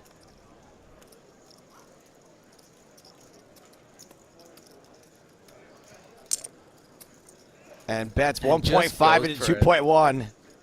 Can Kylix make the call? The ace on the river, not only an overcard to the pair of kings, but does complete a straight. Yeah, you do block Jack 10 with the King Jack, which is nice. But, If you only know, blockers were European's going to have a ton of club draws, diamond draws that would bet here. You know, European, what's European going to do here with Jack 9 of clubs? See, bet the flop, bet the gun on the turn. What about Jack 9 of diamonds? Question before this hand is over. Would European bet this much if they just somehow like spiked an ace with ace jack here? Probably not, right? No, I really don't think so. And that's probably what Kylix is thinking about, is that he's representing such a nutted range here. I'm near the top of my range with King X. I also, you know, might have some ace X with clubs or something. Do I want to call with this combination? You know, even if European had ace-queen, for instance, would European have bet big on the turn? Maybe not at all. So there's so much going through these guys' heads. I don't even want to begin.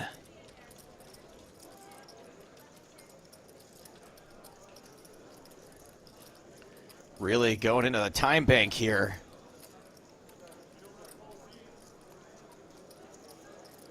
Kylix, Tuan Naves from Brazil. 2.4 million in PokerStars earnings thus far. Usually plays turbo. Running out of time here. Yeah, this will be a lot more time than you get in a turbo. Woo! Makes the call. Nice one. Oh, Hero sorry, I'm used to her call for crashing. Kylix, who takes the tournament chip lead at 8.4 million now.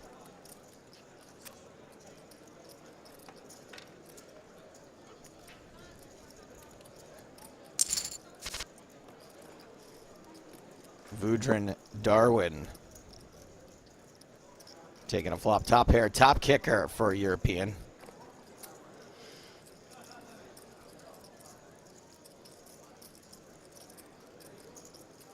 Darwin flopping nothing but some backdoors. And folds to the bet.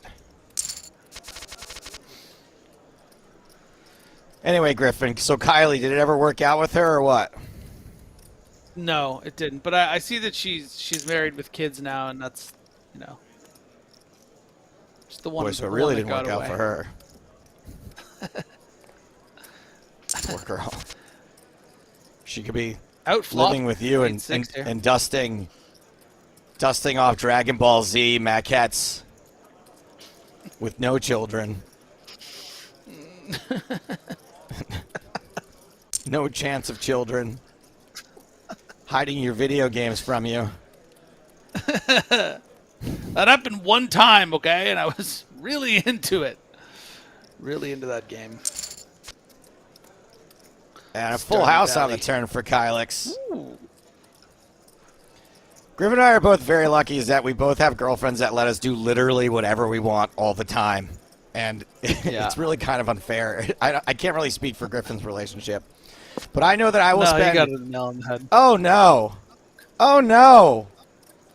Oh, no. Oh, What no, a terrible no, river. no, no. What an awful river card for 8-6. What a great river card for ace-queen.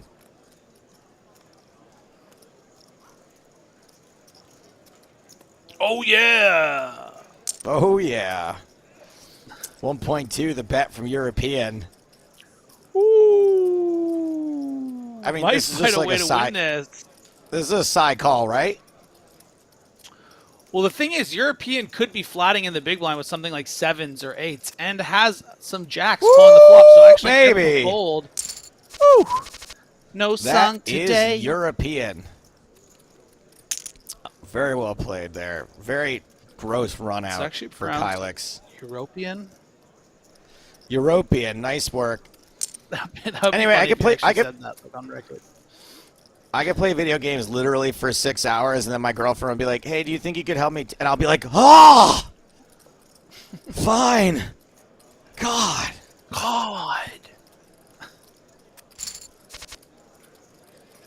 Top pair for Darwin. Top pair. Good kicker.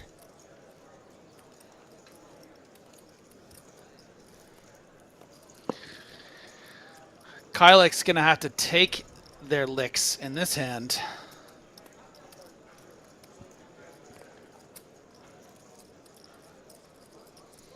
A lot of folks out there a little confused by the Kylix fold there, and Griffin was just about to get to it. So, you know, you're not only losing to a jack in that situation, you're losing to 7s, to 8s, to 10s. You know, once you get higher than that, probably the action doesn't go the same way, but those pocket pairs are all entirely possible. So it does seem like a pretty narrow range, but I'm willing to bet that these players understand what they're doing a little bit more than we understand. And when I say we, I mean everyone but Griffin, because he gets it. Yeah, it's just about pricing your opponent out in that spot. It's not like Kylix necessarily believed European. It's just that, do I really want to call 1.25 million to win back 350,000 on the chance, the pretty good chance that he is just messing with me here? But if I call it and he does have pocket 7s, look what I've done. Now suddenly, you know, I'm not chip leader of this tournament. So it's just European recognizing, I think, what he needs to bet in that spot and executing it very well. Can you ever raise there with the intention of folding out 7s or 8s in the unlikely event that you're up against a jack, or can you not take that chance?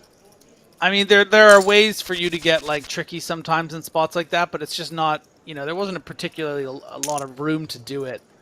You know, your opponent's bet 1.25 million with like, you know, 2.7 back. You kind of just need to shove or something, and it just gets a bit, you know, you've invested 300,000 chips in this pot just to show them up or whatever. It's you know, it's tough. Fun action flop here. 2 clubs for Darwin. Queen's good for now on this ace-high board.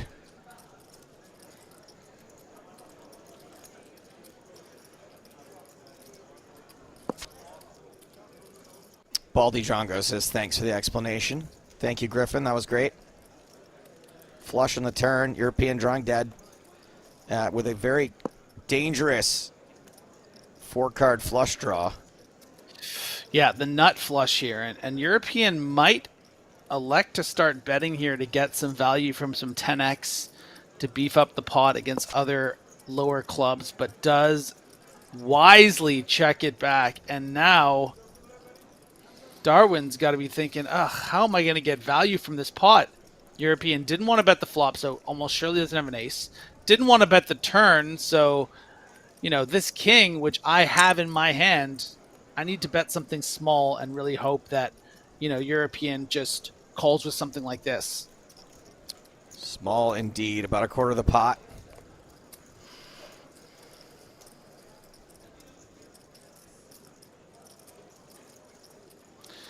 But European is quite wise in these spots too. Going to recognize that Darwin's going to be value betting a king like this a decent percent of the time.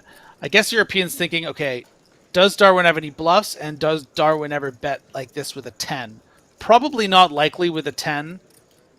So how often does he, you know, bluff this sizing? Great fold. No action until the river and finds a fold there. Saves the bet. Brilliant work from European.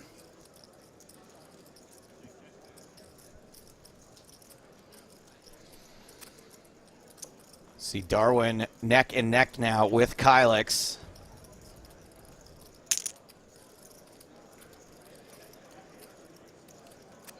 But it's Playboy And shoving from early with ace-4. See Darwin with 2 5s. Yeah, 8.6 big blinds going to be good enough, I think, for Darwin to call. And Darwin does call. Not quite a flip, but it's always an ace on the desk. Double up Playboy.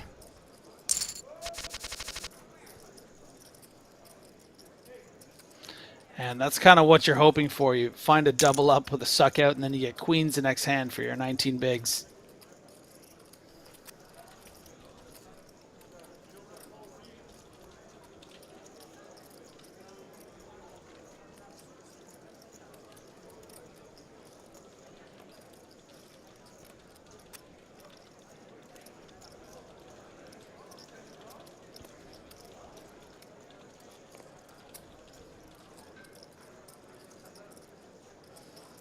Playboy now with the chips to not be all in from under the gun.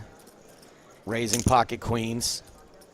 And is going to enjoy this 3-bet from European. Yeah, similar principle to what we saw a couple rotations ago when Darwin raised in a similar spot with the ace-8 off. You know, not wanting to commit to these 18, 19 big blinds, but thinking, you know, you can use your blockers to maybe get some folds pre-flop, or if your opponent does continue to the flop, maybe just c-bet folding. So European just trying that little spot, and it didn't work out.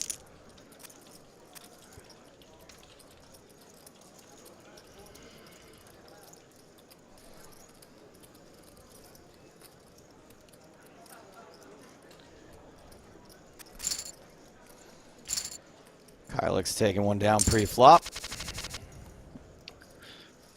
Oh boy. Ooh. Ace queen for Darwin. Ooh. Clangers for European.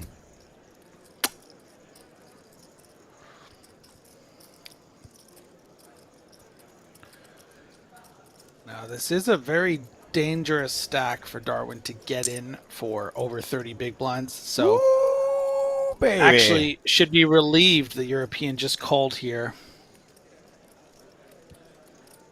Aurelia with the suited ace on the button.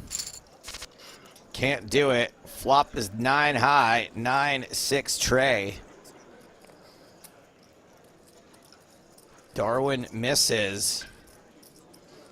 European loving the lack of ace on this desk.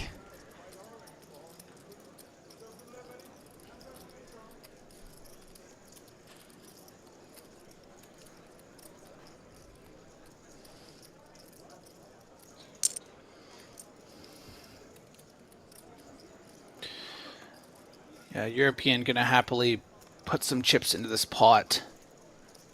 Get value from weaker pairs that might be check calling here, like 7s or 8s, and then all those ace highs that will certainly continue, like ace queen.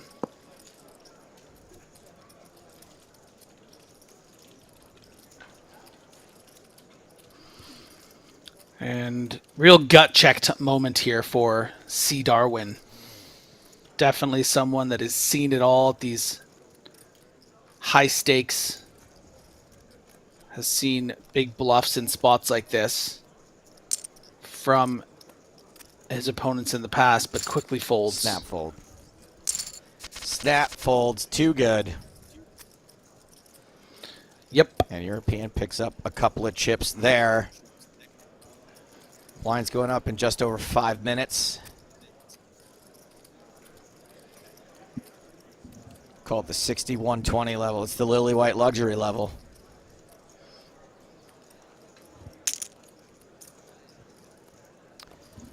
Blind on blind, Kylix with the king 4. It's almost their screen name. Queen 9 for Aurelio. Aurelio. 6s for Kylix.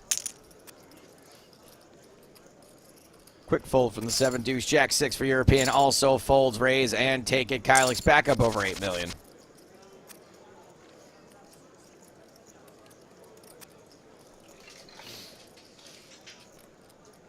Action folds around to see Darwin on the button.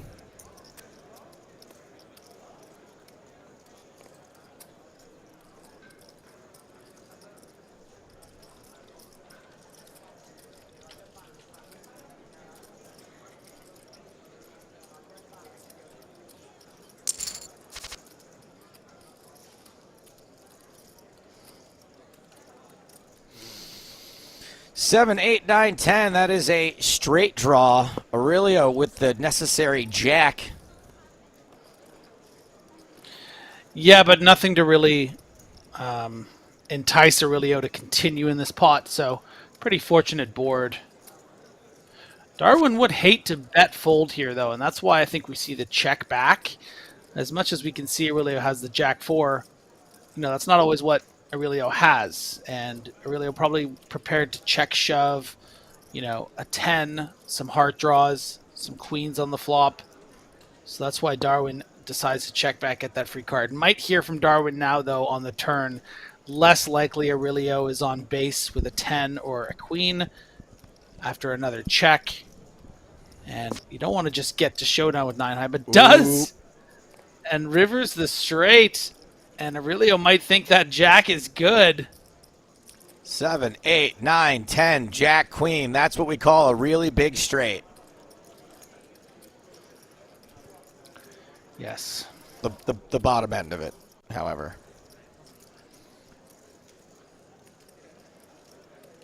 Yes, and everyone knows 6 card straights with 3 clubs and 2 hearts are the most powerful hand in all of poker.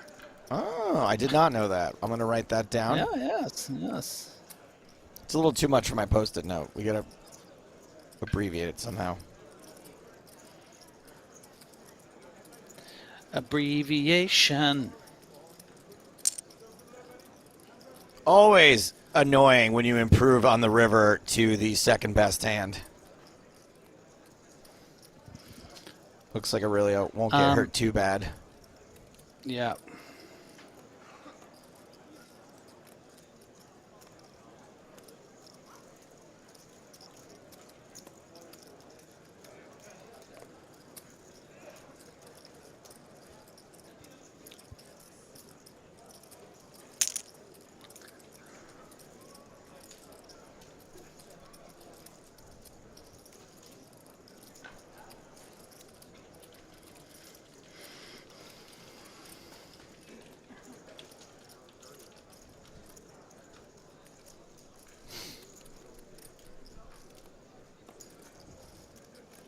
The raise from C. Darwin up to almost 600,000.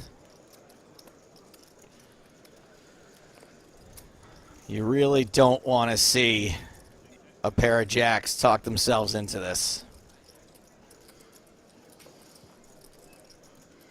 Tough to watch. Aurelio. Don't do it, man. Don't do it, man. It's not worth it, man. We've seen Aurelio take some time over some pretty trivial folds before. I feel like this fold is fairly trivial. I don't know. Maybe it's a much tougher spot than I'm giving it credit for. Well, if Darwin has, you know, ace of clubs, 6 of spades, and faces this dinky little bet on the river, don't you think he might decide to make it 578? So we can see Darwin has a straight, but he's not going to have a straight always. He's going to have some hands he's willing to turn into bluffs sometimes. Could have ace 7 with the ace of clubs, king 7 with the king of clubs. These are the kind of hands that Aurelio is thinking about. Finally, we get the fold from Aurelio.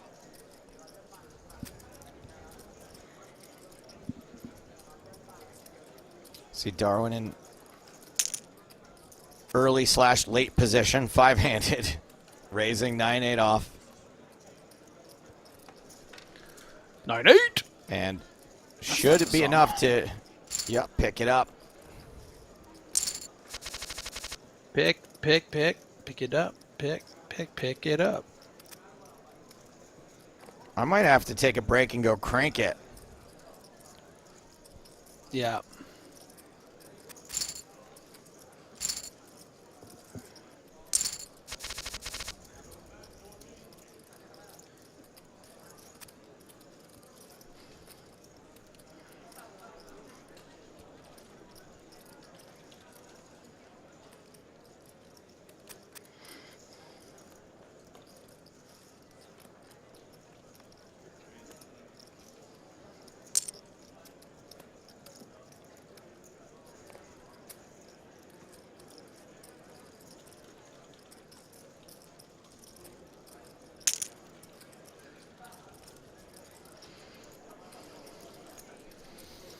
See Darwin getting the chance to raise King Jack. Doesn't get a fold from 7-5 of diamonds. Bottom pair for Kylix.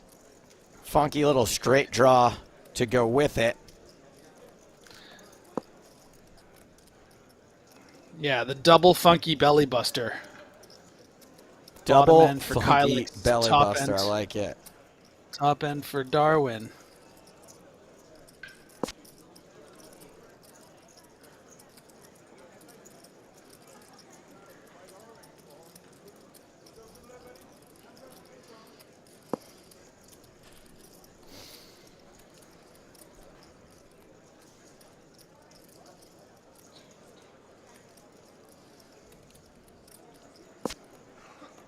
Check, check. Another queen on the river. Kylix now. The bottom of their value range might go for a bet here, targeting ace high with this bottom 2 pair, but elects to check. Don't mind it. It's probably a bit too thin. Win the hand. Kylix up to 8.5 million as blinds are up to 60,000, 120,000.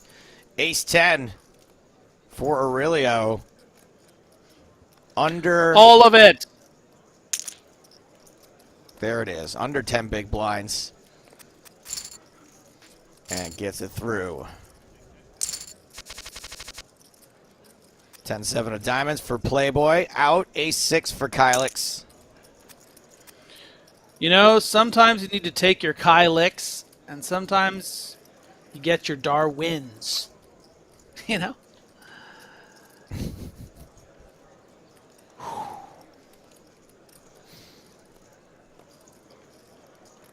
I love you, Griffin.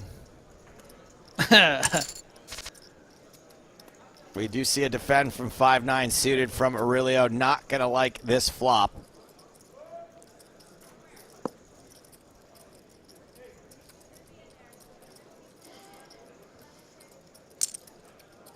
Kylix continuing with a pair of sixes.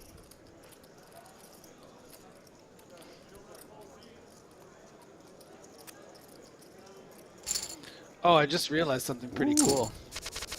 Yes. The hand that really did in Elio Fox was the ace-king against the sevens of our Elio. So Elio took out Elio. Our Elio. Yeah. It's like his Not bizarro bad. world, Elio. Our Elio.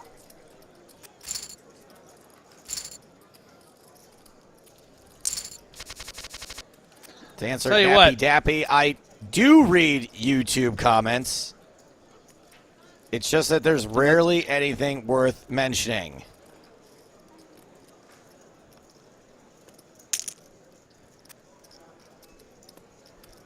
Really shoving.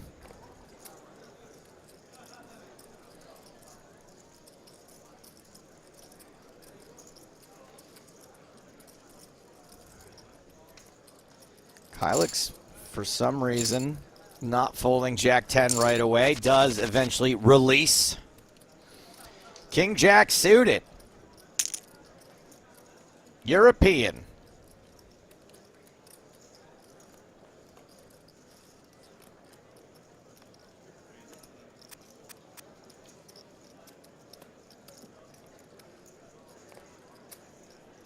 See Darwin with a defendable hand.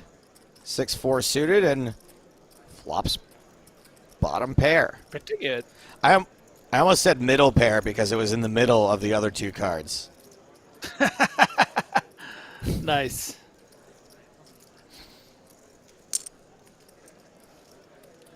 And leads at this.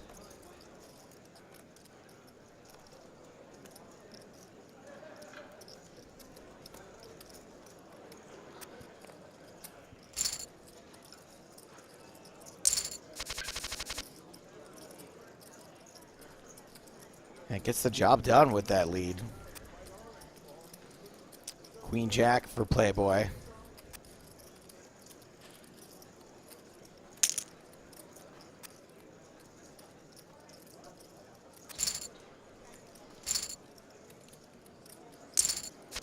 Yes, Adnan, I do remember Sebastian Mallets. Thank you for your comment. Wise Bighorn says, I love Joe had just pure hatred to Twitch chat until the YouTubers came along. Then he realized his Twitch babies might not have been so bad. I don't know, with comments like that, you really make it a neck and neck race, you band. Thank you for your comment. Joe hates all his children equally. Disciplines them all equally.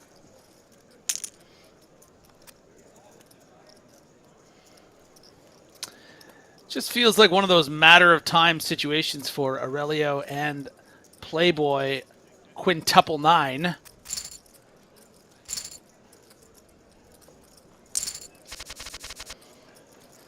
Pocket kings for Playboy. Just as Griffin predicted, might have to get some chips into the middle against this open from the sourdough. Ooh, sourdough suited. Artisanal. Artisanal!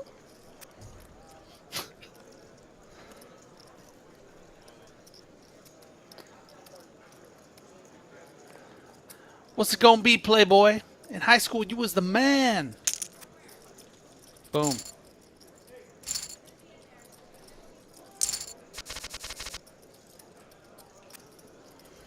Okay, Aurelio. Aurelio.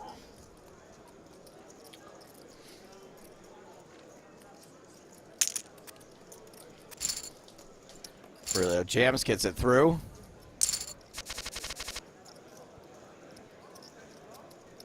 Stapes, has there ever been a cooler poker table than the hockey arena theme you did commentary for on Canadian TV? Yeah, there's been some cool tables over the year, but that was a really fun event, and I was just thinking about it recently because Matt Barnaby was at the charity event I hosted over the weekend, so I got to reunite with one of the more fun NHLers that used to play in that thing. I don't know if you ever saw it, Griffin, but I did it with Jeremy Roenick a couple of years, and then I did it with Hardigan the third time. Really fun charity hockey event with some pretty big name players. Yeah, no, I was familiar with it for sure. Love JR. Phil He was Kessel on my used to play opening also. table. Opening table of the Shark Cage. If you guys have ever heard of it. Roenick still tells hand histories. He goes, so I had Jack King, and I flopped a set. Nice. It came King, King, Jack, so I flopped a set. Ace, Queen for European.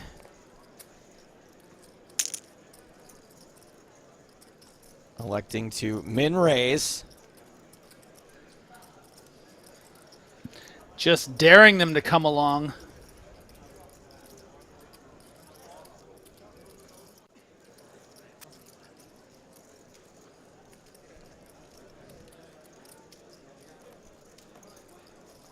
I dare you.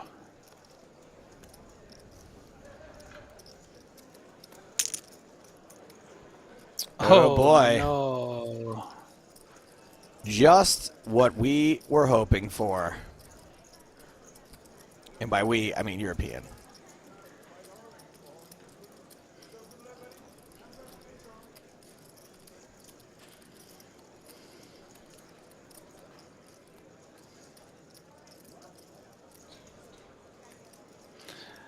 And just like his avatar, really thinking about this one.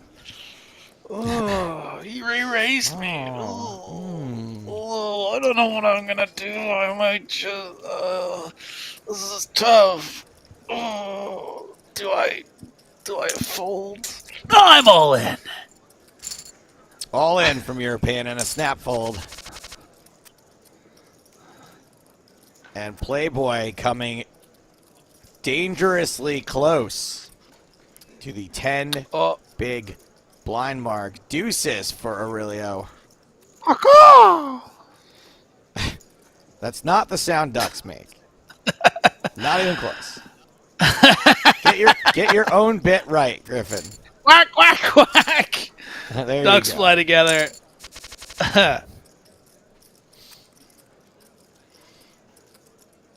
Cacaw. Cacaw.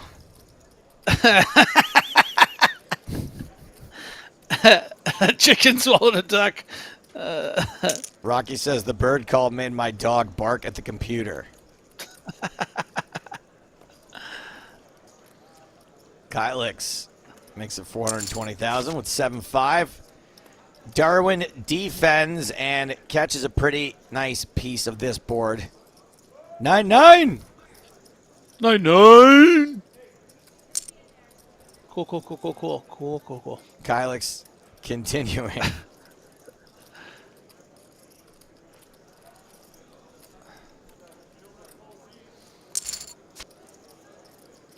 Seven of diamonds on the turn gives Kylix some showdown value. You have acquired a 7. Oftentimes a player will stop bluffing at this point, and does.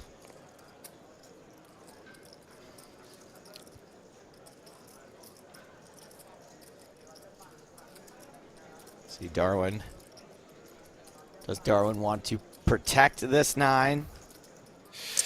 Yeah, more than control the protection, pot? just also get some value from hands that, like, something like Ace 7 or even a raggy hand like 7-5 might call this turn card. Yeah, Ooh, because of all the draws did. Darwin can have.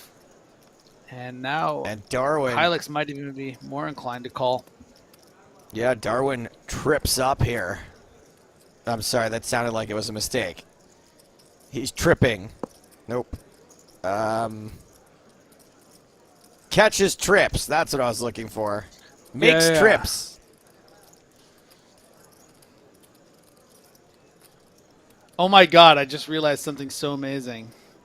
Yeah. If you make trips, but then by the river you make a straight, you're straight tripping. Straight tripping. Okay. Trip straighten. Value bet from C. Darman, 1.3 million. Kylix could be convinced to call here. Lots and lots of draws missed.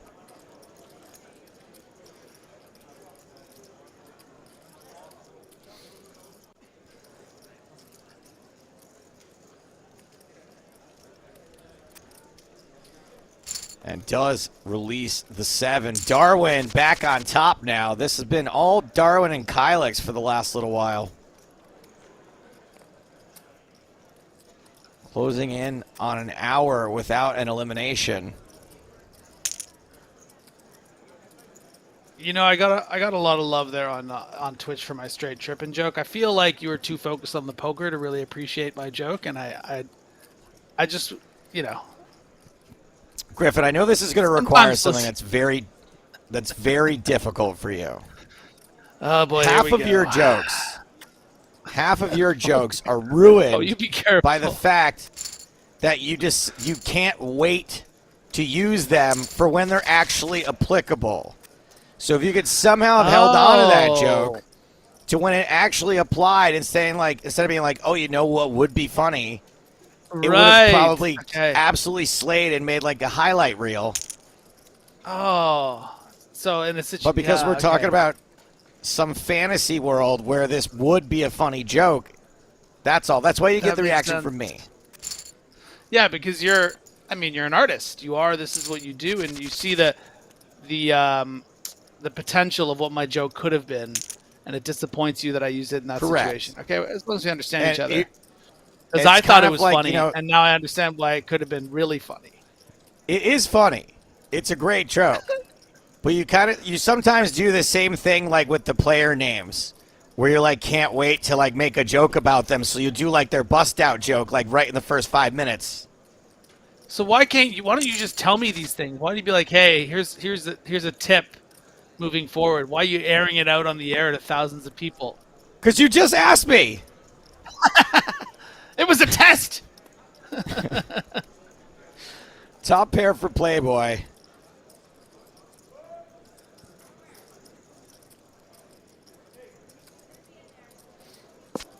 Also, I understand because you don't want me to beat you to the joke sometimes too, or the audience. I get it. I get all of it. There's a certain risk associated.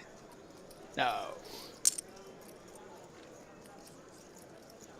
300K half pot bet. Playboy bets 300,000. Half pot bet for Playboy. This should be the end. Ooh, does get called by Kylix. And Playboy with a 0.75 SPR. Is that how you would say this? Yeah, 0.6. Yeah. Wow, very good. It's the one I try to learn one thing every year. Just a reasonable goal. Learn one thing every year. Yeah.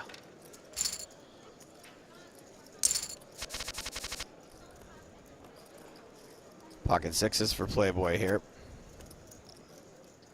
See, Jesse Shaw says, I'm still processing the straight trip and mind equals blown.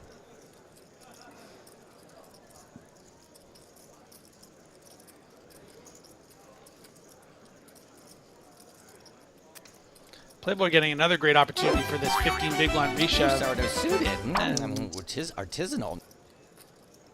I was in the middle of talking, Joe.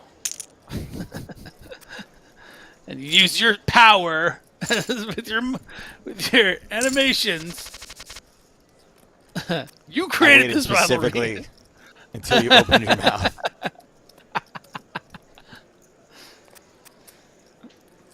Action falls around to Kylix and Darwin in the blinds. Kylix needs to play a little more cautiously now that Darwin has taken the chip lead from them. Don't want to get too OOL, as they call it.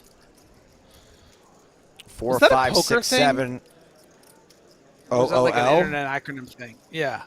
I don't know because I only speak to poker people. So if it exists other places, I wouldn't know. I'm not sure. No, I think it might just be poker. Help us out, Twitch chat. YouTube chat, you can contribute too, but I won't read your comments. Kidding. I read them all. Never say anything mean about me. Kylix c-bet called by Darwin, who misses the turn. And a double barrel, a continuation bet. This one chunky. A double barrel buster.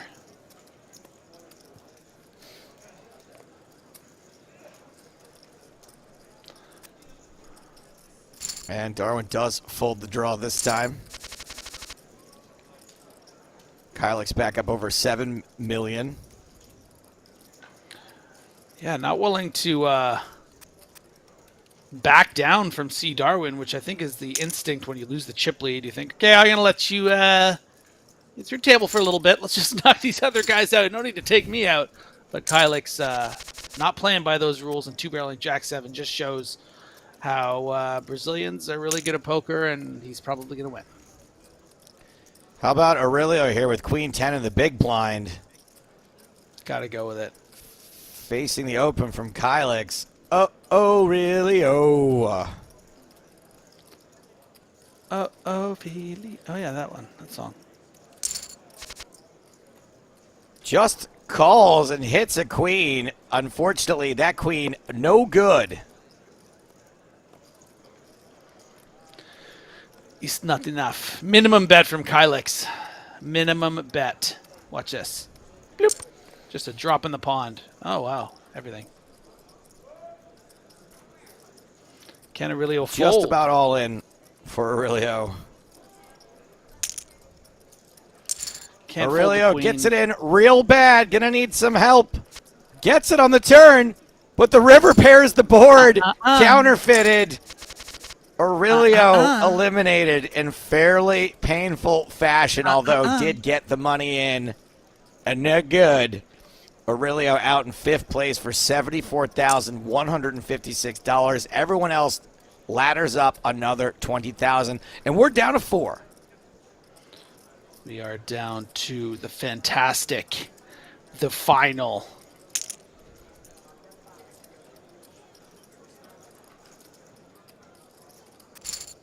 Kylix getting a little out of line, a little OOL with 8 deuce.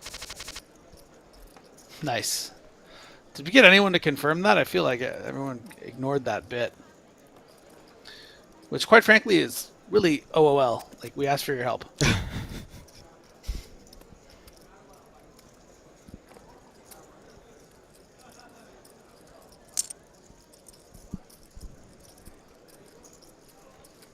This is great from Brent, who says, typical PokerStars double suck out. Ha ha ha ha.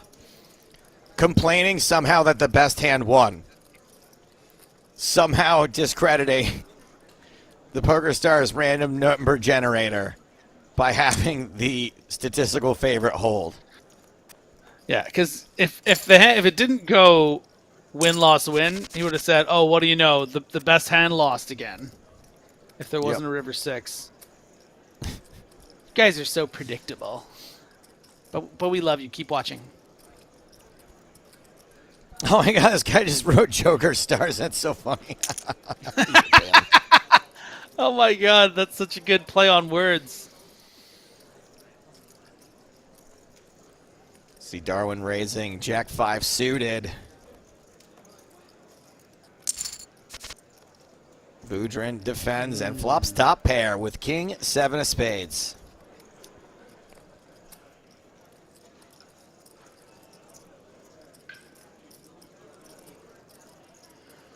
Not going to love this is Darwin.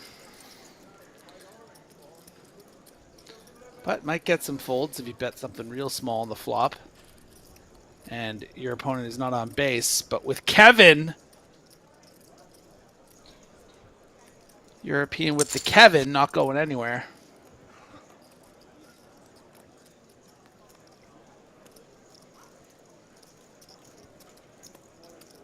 It is always coming, Kevin. Kevin. Nice. Darwin finally lays up. Does have some outs, mainly 4 queens. Possibly solely 4 queens. 8, 9, 10. Yes, it was only the 4 queens.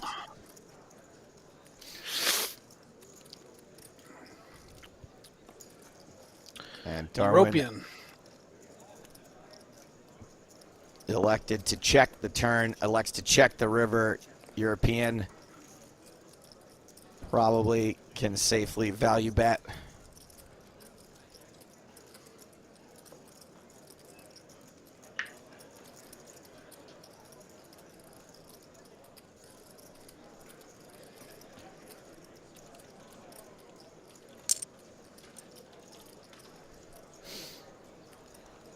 And there's the value bet. 3/4-ish pot. And somehow it doesn't get called.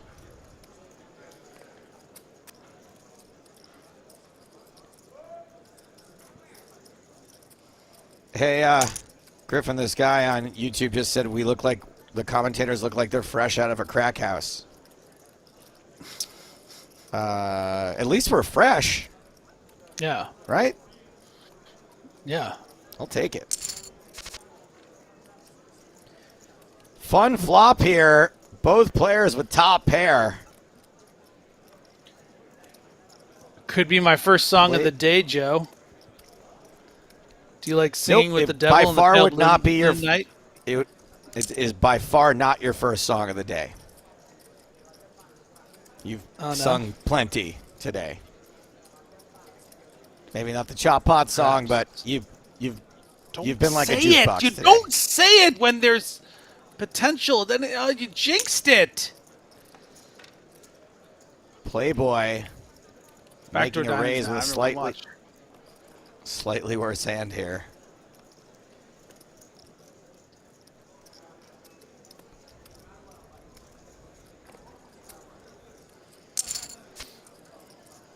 Darwin does not fold, and there's a 4 on the turn. It's 3, 4, 5, 6 is not a straight. 3, 4, No, it's a 5, straight. 5, They- 7, also they- not a straight. No. No, you use Playboy 6 and Darwin 7. You have a straight. That's how it I works. don't know if that's how it works. I will have to check. They chop.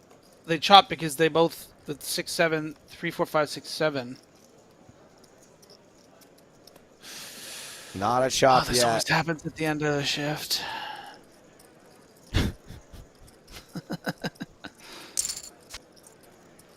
River card's a queen. Now they will be chopping if we get to showdown.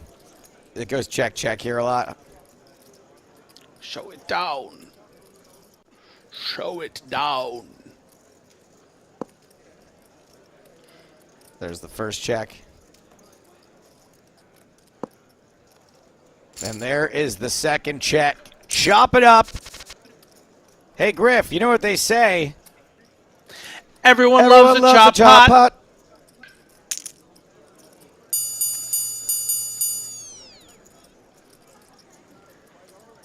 We're going to get a lot of 6s, maybe a few 7s. And then the 8s and 9s for people that we can do no wrong against. I was a bit early, but it's because I've been late lately. Ooh, 3, 4, 5, 4. Ooh. People don't like when I'm early.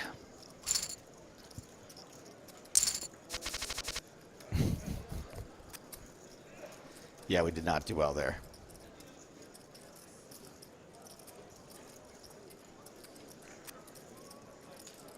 Playboy out of there. Jack 8 suited. Likely to be taking a flop with Ace 8 suited. Offsuit.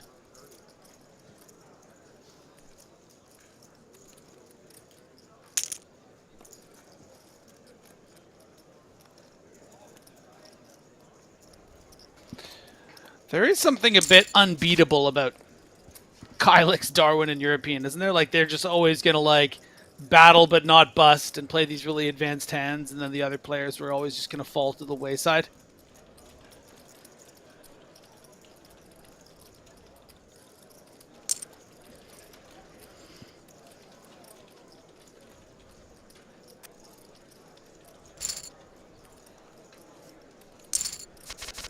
This one goes Darwin's way, and those two are just about even Stevens again. If only there was some sort of animation that could properly reflect such a state.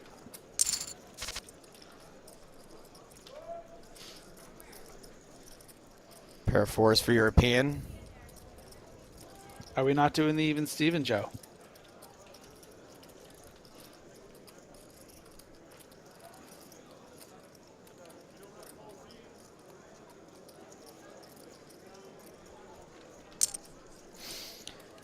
And we've got a bet coming from Kylix.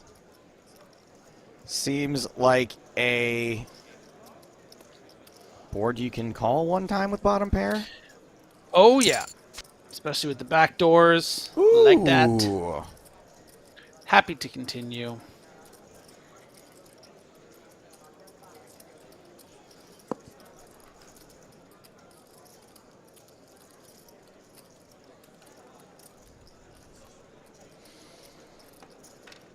Checks over to Kylix once again, picking up a bunch of equity.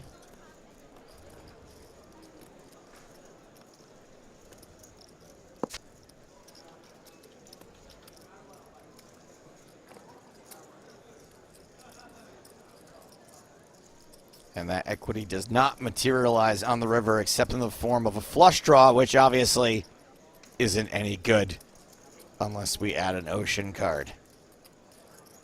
However, the fours are still good.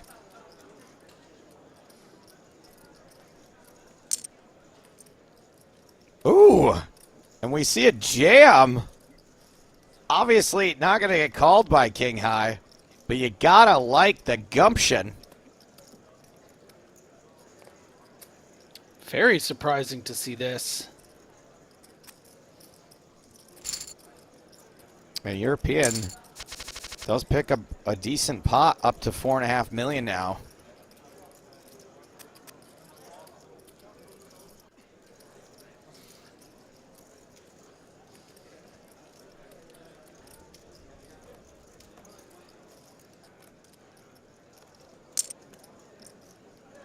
Just a limp in here. David Lewin with the sacred poker reference. You're right. There is some sacred poker going on right now. So Griffin, just help me out here. This pair of sixes, is this bottom pair or middle pair? He doesn't have a pair of sixes.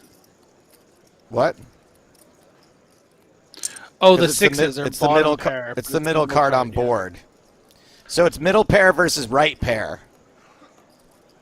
Sure.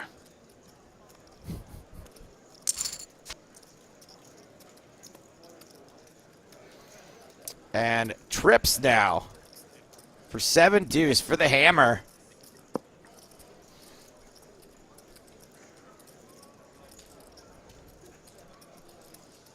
And going to make it more difficult for European to fold. I think, certainly Simon Matson good enough to realize by the river this 6 is no good. But going to be hard to do, I think, by the turn. But Does realize it by the turn. These players are going on break. And we've got a delectable treat in the form of something called medium. But to get us there, to get us to the delectable treat, I would like to reintroduce you to a real snack. His name is James Hardigan.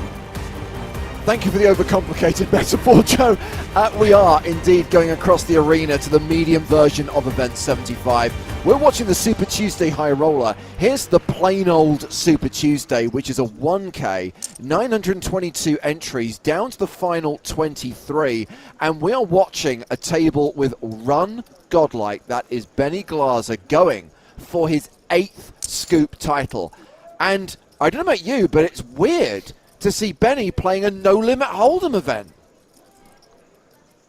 Not weird for me. I just assume he plays all of the games better than I do. Yeah, I guess it's because when we look at those 7 scoop titles, the majority, if not all of them, have come in non-hold'em variants. It's only a matter of time. I mean, he's got the bankroll to play everything he wants at this point. So this medium version of Event 75 is going to play down to a winner tonight. 22 players remaining as we follow the action. 922 total entries. That was 589 uniques and 333 re-entries. Guarantee on this of 800k. Actual prize pool of 922,000. First prize of $151,000 for a 1k Griffin. That's tasty. Very tasty, and like you said, good to see Benny here in a non in a hold'em event. 151,000. I'm drooling over that. You said tasty. I was talking about snacks and treats. It's all kicking off my salivary glands. So as well as having Benny Glaser at this table, we've also got the current chip leader in this event, a Canadian player whose name I hope is Saul. I'm Saul in. So good. Better fold to Saul. Well, Benny, flopping trip kings here, is continuing to run godlike. Man, if I could toot my own horn for a second here, the episode where we had Benny Glosser on a couple of years back is one of my favorites. One of my favorite interviews we ever did, and one of my favorite stupid games we ever came up with, where I quizzed him on which were real death metal lyrics and which were ones I had made up, because he does like death metal. Oh boy, nice turn here. Yeah, I think we had Benny on the show after he won one of his W Coupe titles. Yeah.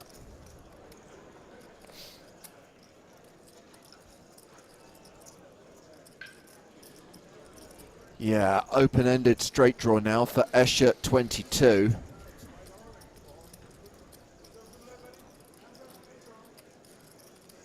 And the field in this event has dropped down to 21 as Benny bets 600k, chunky bet on the turn. Very large.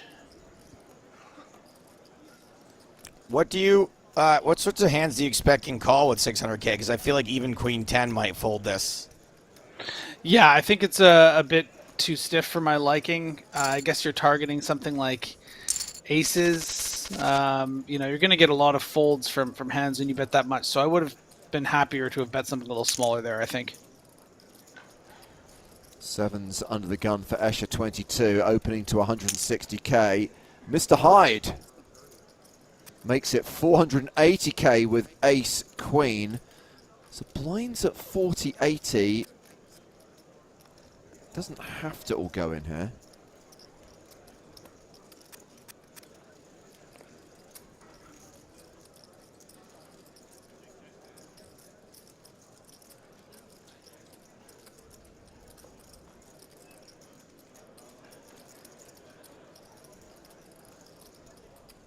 And how is Escher going to respond to the re-raise? Decides just to call and see a flop, and it's not a bad flop for sevens. 8-6-6.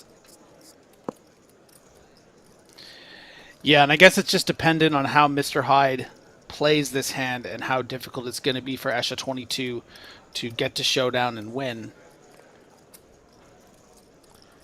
Kuji Beats, we have dropped in on the medium version of Event 75. This is the last day of the 1K Super Tuesday. 21 players remaining in this one. That's because the high version, the 10K high roller, is on break, but we'll return to that final table straight after this hand.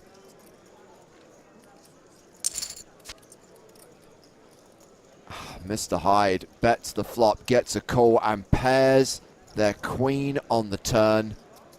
96% now, Mr. Hyde. I'm on tilt. I'm on tilt from that queen heading.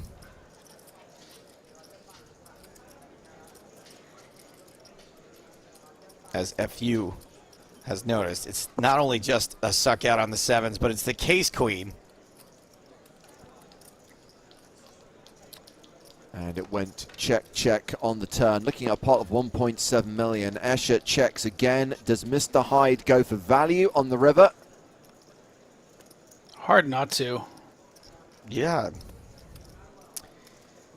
Really should be.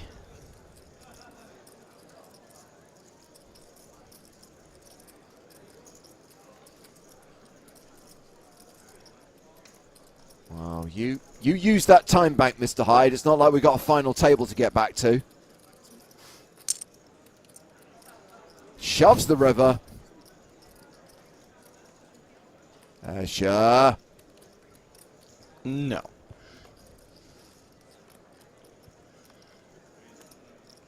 And Escher will fold. Okay, so good luck to the remaining players, including Run Godlike, chasing his 8th scoop title in that event, but we are going back to the high now as Griffin takes a break. And Joe and I call the action from the final table of 75H. The Super Tuesday High Roller, 10k buy-in, 4 players remaining, and a very familiar face to the high stakes scene. C Darwin 2, Simon Matson is the chip leader right now with 8.5 mil. Back to the action because cards are in the air again after the break. Ooh. And it's C Darwin with the Grafton here, 10-9 suited, 3 betting out of the small blind. Meanwhile, 10-9 suited doing pretty well. Num. Against a wide variety of hands, doing particularly well against pocket 8s. And when you get out of line pre-flop with it, you can rep this ace.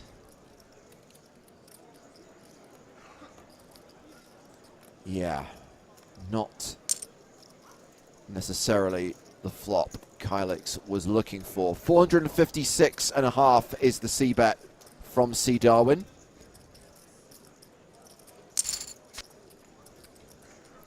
I was about to say, Kylix does get a little stationy, so Kylix may be the new nickname.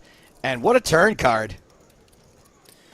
Yeah, now, during that last session, we did lose Aurelio, so one of the Brazilians has exited this final table. Kylix, who is Town Naves, is the last remaining Brazilian player in this event, and if you've been following Scoop 2022, you will know that Brazil have been on a tear and are looking to set a new record for most scoops won by a single country in a single series. They're probably going to hit that number, and this would go towards it, but this hand is likely to be won by Simon Matson. The board bricks out for Kylix.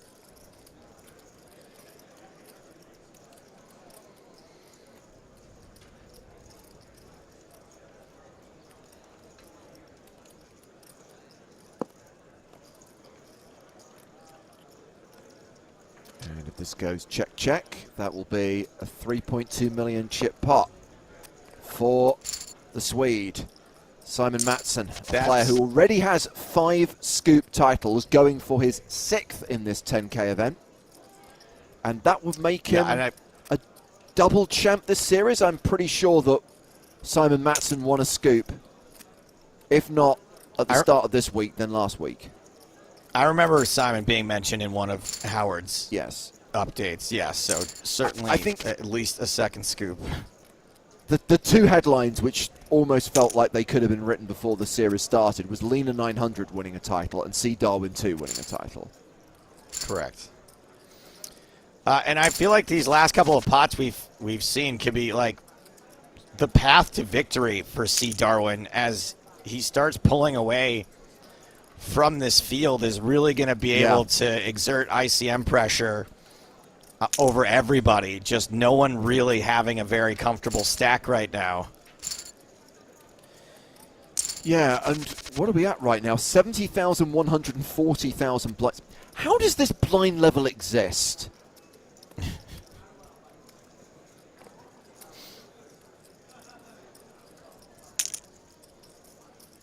I like my blind levels traditional, Joe. Very simple. It goes 30-60, 40-80, 50-100, 60-120, and then 80-160. This is an interloper. This has no place in a poker tournament. I mean, look, there's lots of pros and cons to playing live, playing online, and one of the pros to playing online is that you get to have these wacky blinds levels that nobody has to really do the math on anyway. Let the computer do all the work. Ace queen all in, king queen for Matson.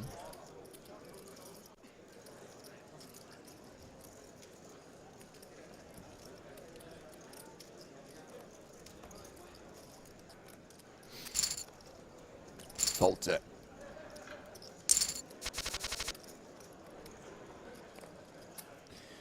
And once again, we find Num num num num. pocket eights, the snowmen's for Simon Matson. It's Samuel Woosden who's opened with King Jack. Kylix has folded the Spraggy. And you can see European and Playboy with identical chip stacks right now.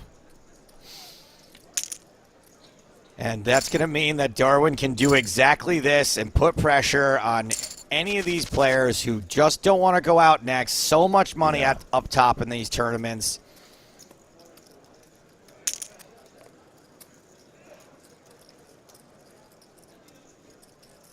I mean, we got the off-brand sourdough here. Darwin could easily do the same thing. I was thinking how is he going to play the ace-5, Joe? Because it's a not dissimilar situation. Decides to let this one go.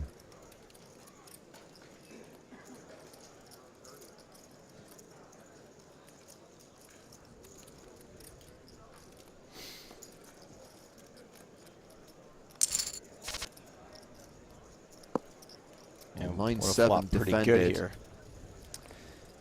Yeah, I'd take that.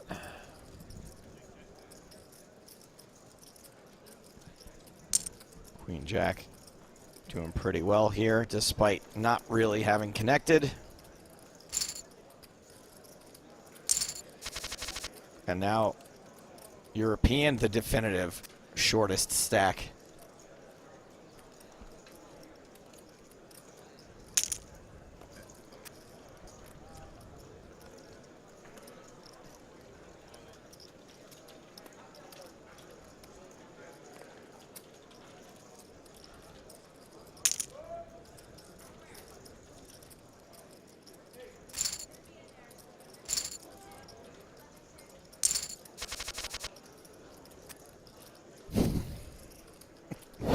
Ace-10 suited for Playboy in the small blind. Completes. And Kylix. So we referenced earlier on that Tauan Naves has a turbo sit-and-go background. Did win a scoop earlier this series, a 1K event. Does have 2.4 million in PokerStars earnings. Decides to raise with the Queen Deuce, gets called, and it's an ace-high flop. This is all Playboy.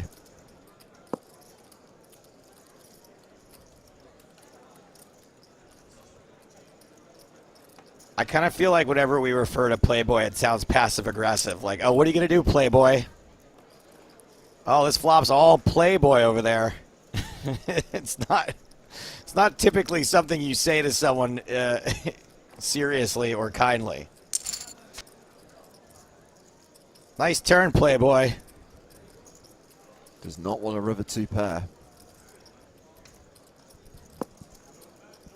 Yee.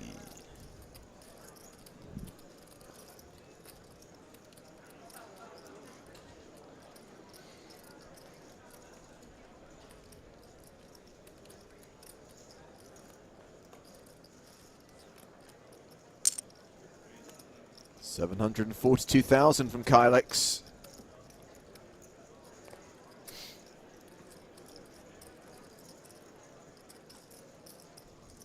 Just another day. Claiming the nickname should be Slow Playboy, which I assume is slow play and not calling him slow.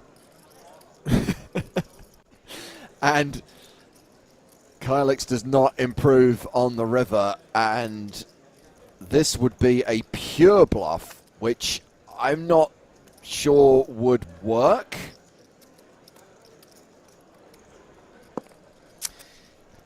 Yeah. Doesn't go for it. Gives it up.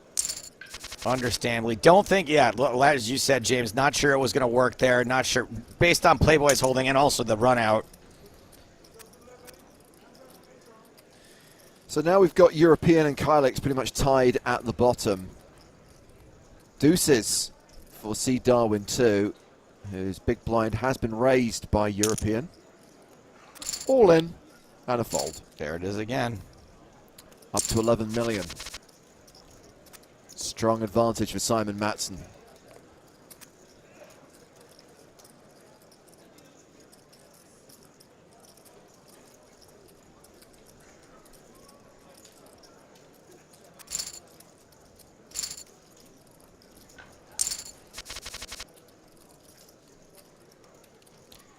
Ratbat asks, Joe, can you lend me $20? Yes, I can. Thank you for your question.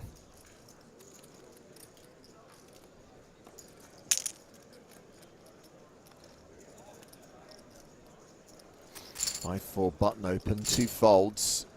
And Darwin continues to extend his chip lead. Should be another pot going Darwin's way here. Yeah.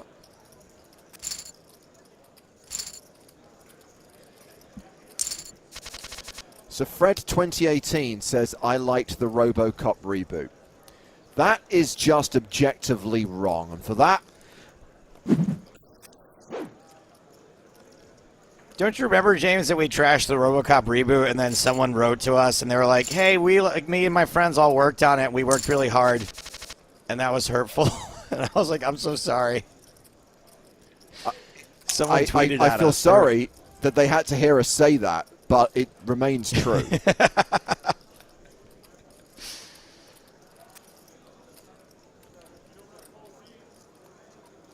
I would not like being tasked with remaking a movie that's nearly perfect to begin with. It was a stupid objective.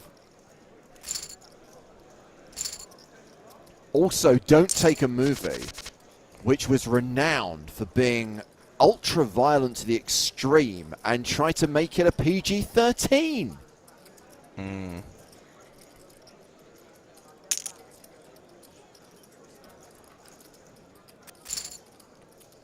Elijah says, Joe, bring back the PokerStars big game.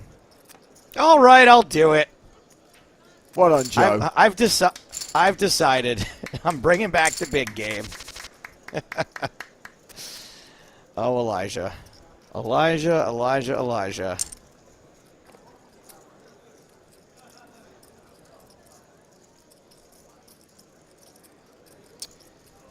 Kuji now weighing in about the new Ghostbusters. Did you end up seeing that, the Ghostbusters Jason Reitman version? It's just come on rotation on Sky Movies in the UK, so I will watch it at some point. I might end up like downloading it for a plane or something, like when I'm on my travels this summer. I'm not desperate to see it. Let's put it that way. Ooh, hello, pair of threes.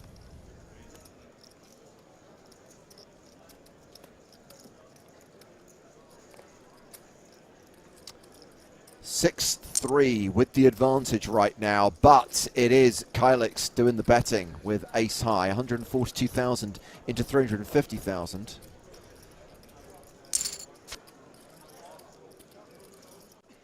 And Darwin still with the best hand.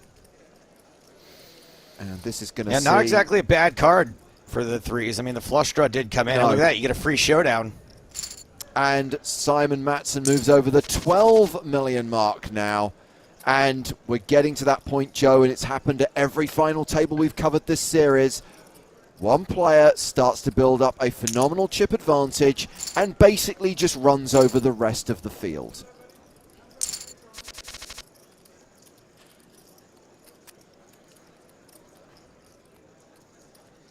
Nice comment here from Flesh, who said, this is a really cool production. I suck so much more online than I do live, so it's neat to see poker presented like this with commentary. It's a different look. Happy to have you, Flesh. Samuel Woosden with ace-jack on the button. So European is the shortest stack, 1.8 million at the start of this hand. And decides to move all in. Question, ace-8 off? Ace-jack is the initials for a jam. And I guess European would have to shove some worse hands with that stack size, right? So you're not always going to be in this bad a shape. You're going to be flipping, you know, all the pairs lower than 8 are going to have to make this same move. Some king-queens. Yes. Queen Jack, oh, those types of hands probably. So a domination situation with the rotation on the turn that'll see European eliminated in 4th place. Kylix gets lucky and busts Samuel Woosden in 4th place. The Finn cashing out for $95,956.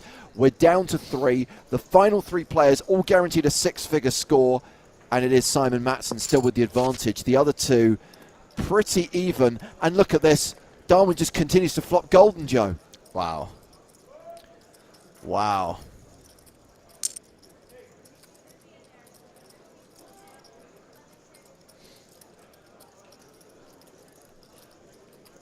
And gets a bet out of Kylix.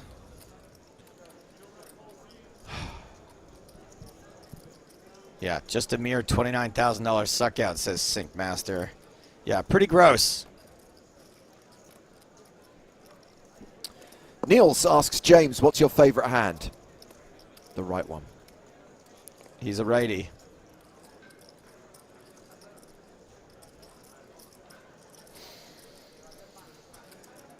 Darwin finally being checked to.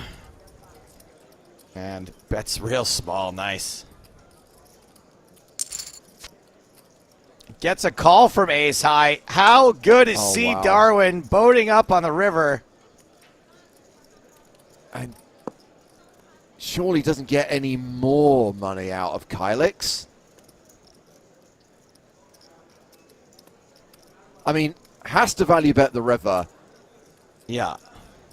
Are we going to see an ace high hero call gone wrong? Ah, man, it's pretty tough to call here with Ace High, isn't it? Overbets it. Nice and polarizing. Like, what bluffs are there? Like Queen 10 of diamonds? That you're beating, I mean? Like all the jacks have you now? Anything with a jack in it? 9-10, I guess? Of diamonds? I mean, I just don't think there's that many bluffs out there. Oh, when did we get the call anyway? And Kylix is down to 2.5 million. Meanwhile, Matson extends his chip lead. That feels fairly decisive. Yeah. I mean, in the same way that we can't say Patrick Leonard is a lock for player of the series, but we're pretty certain it's going to happen, this feels like scoop number 6 for C. Darwin 2. David Lewin says, wow, Darwin is a genius. Correct. Kylix trying to get away with a limp here.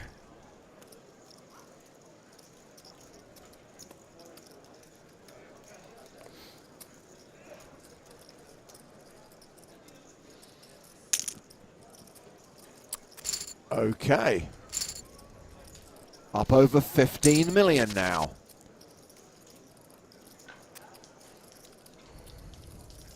Do we need to bring Griffin back from his break? Because I've got the feeling this is destined to not go on much longer. All the momentum is going Darwin's way right now. I mean, you're winning pots with 6 high.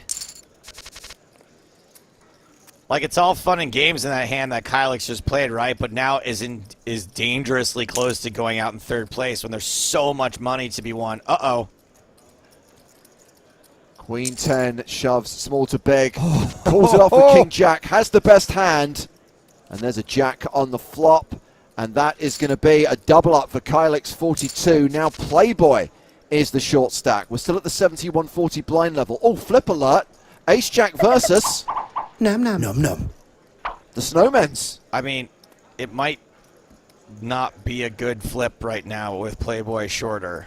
But Kylix has seemed pretty willing to get chips in. I mean, just got that double up, but I feel now is going to have to take this flip against Matson. Wow. And here we go. 8s are ahead. Ace high flop, but diamonds are a factor. Diamond on the river. The 4 flush. And that's it. We are heads up. It is Simon Matson versus Marcus Prince for the title. And let's get Griffin back in the mix, because Griffin, look at the chip disparity right now. Look at the advantage Simon Matson has. I'm not sure how many hands this is going to take. Don't worry, I was sitting here the whole time just waiting. I'm like Alexa. I'm just waiting. As you call my name, I'm here.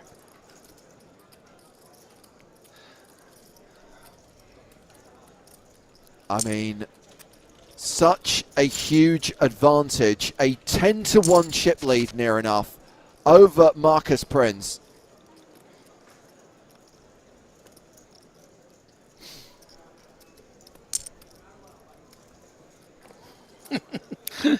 I love the comments coming in about me setting off a certain device in the homes. Pair of sixes here for Darwin. You know, Darwin could play this as a check raise get in, but maybe he doesn't want to give the opportunity for Playboy, to have a better hand in this spot and just instead call down the bluffs.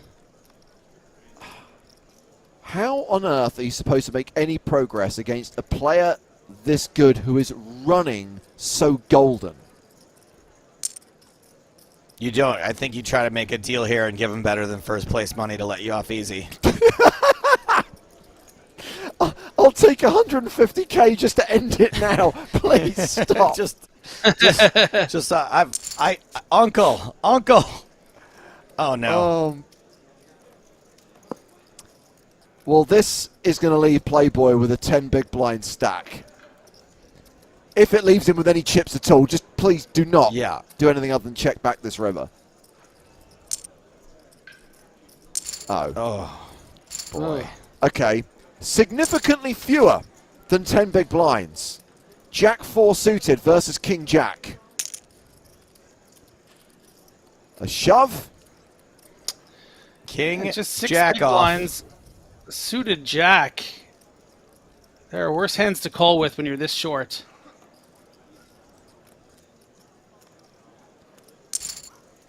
Calls all in. Domination situation. King Jack is holding. King Jack is good, and it is over. And see Darwin 2. Simon Matson from Sweden has just won his 6th Spring Championship of Online Poker title and a first prize of more than 200k, taking his PokerStars earnings over the $20 million mark. Playboy 999, start of day chip leader, cashes out in second place for just over 160k. Interesting dynamics this final table. Started off relatively slow, picked up the pace towards the end, and again, Griffin tells that story that we've had with pretty much every single FT this series. One player amasses all the chips and then just owns it in the space of 20, 30 minutes. The rest of the field are gone. They're lifting the trophy.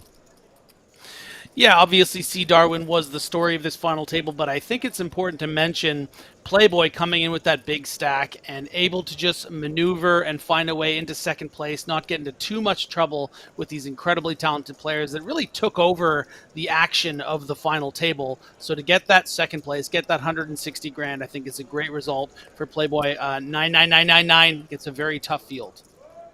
Absolutely. So, Joe, that's it for our coverage of all these high roll-up final tables. We've got 3 streams to go, and next week we move on to the main event, which I guess is a high roller in a way, because it is a 10k buy-in.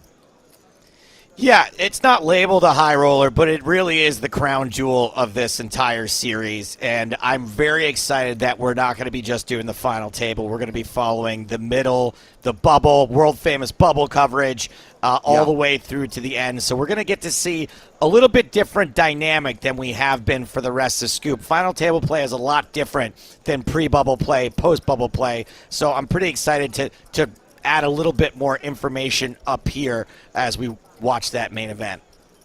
And Griffin, you're going to be with us Monday, Tuesday, Wednesday of next week to follow the action in the 10k No Limit Hold'em main event. Of course, 3 buy-in tiers for both the Hold'em and PLO main events. They start on Sunday if you're interested in taking part. But our coverage of the main starts on Monday. World famous bubble coverage, 6 p.m. UK time, 7 p.m. Central European time. We'll see you at the start of next week. But for now, from Griffin Benja, Joe Stapleton, and me, James Hartigan, it's good night from the PokerStars Arena.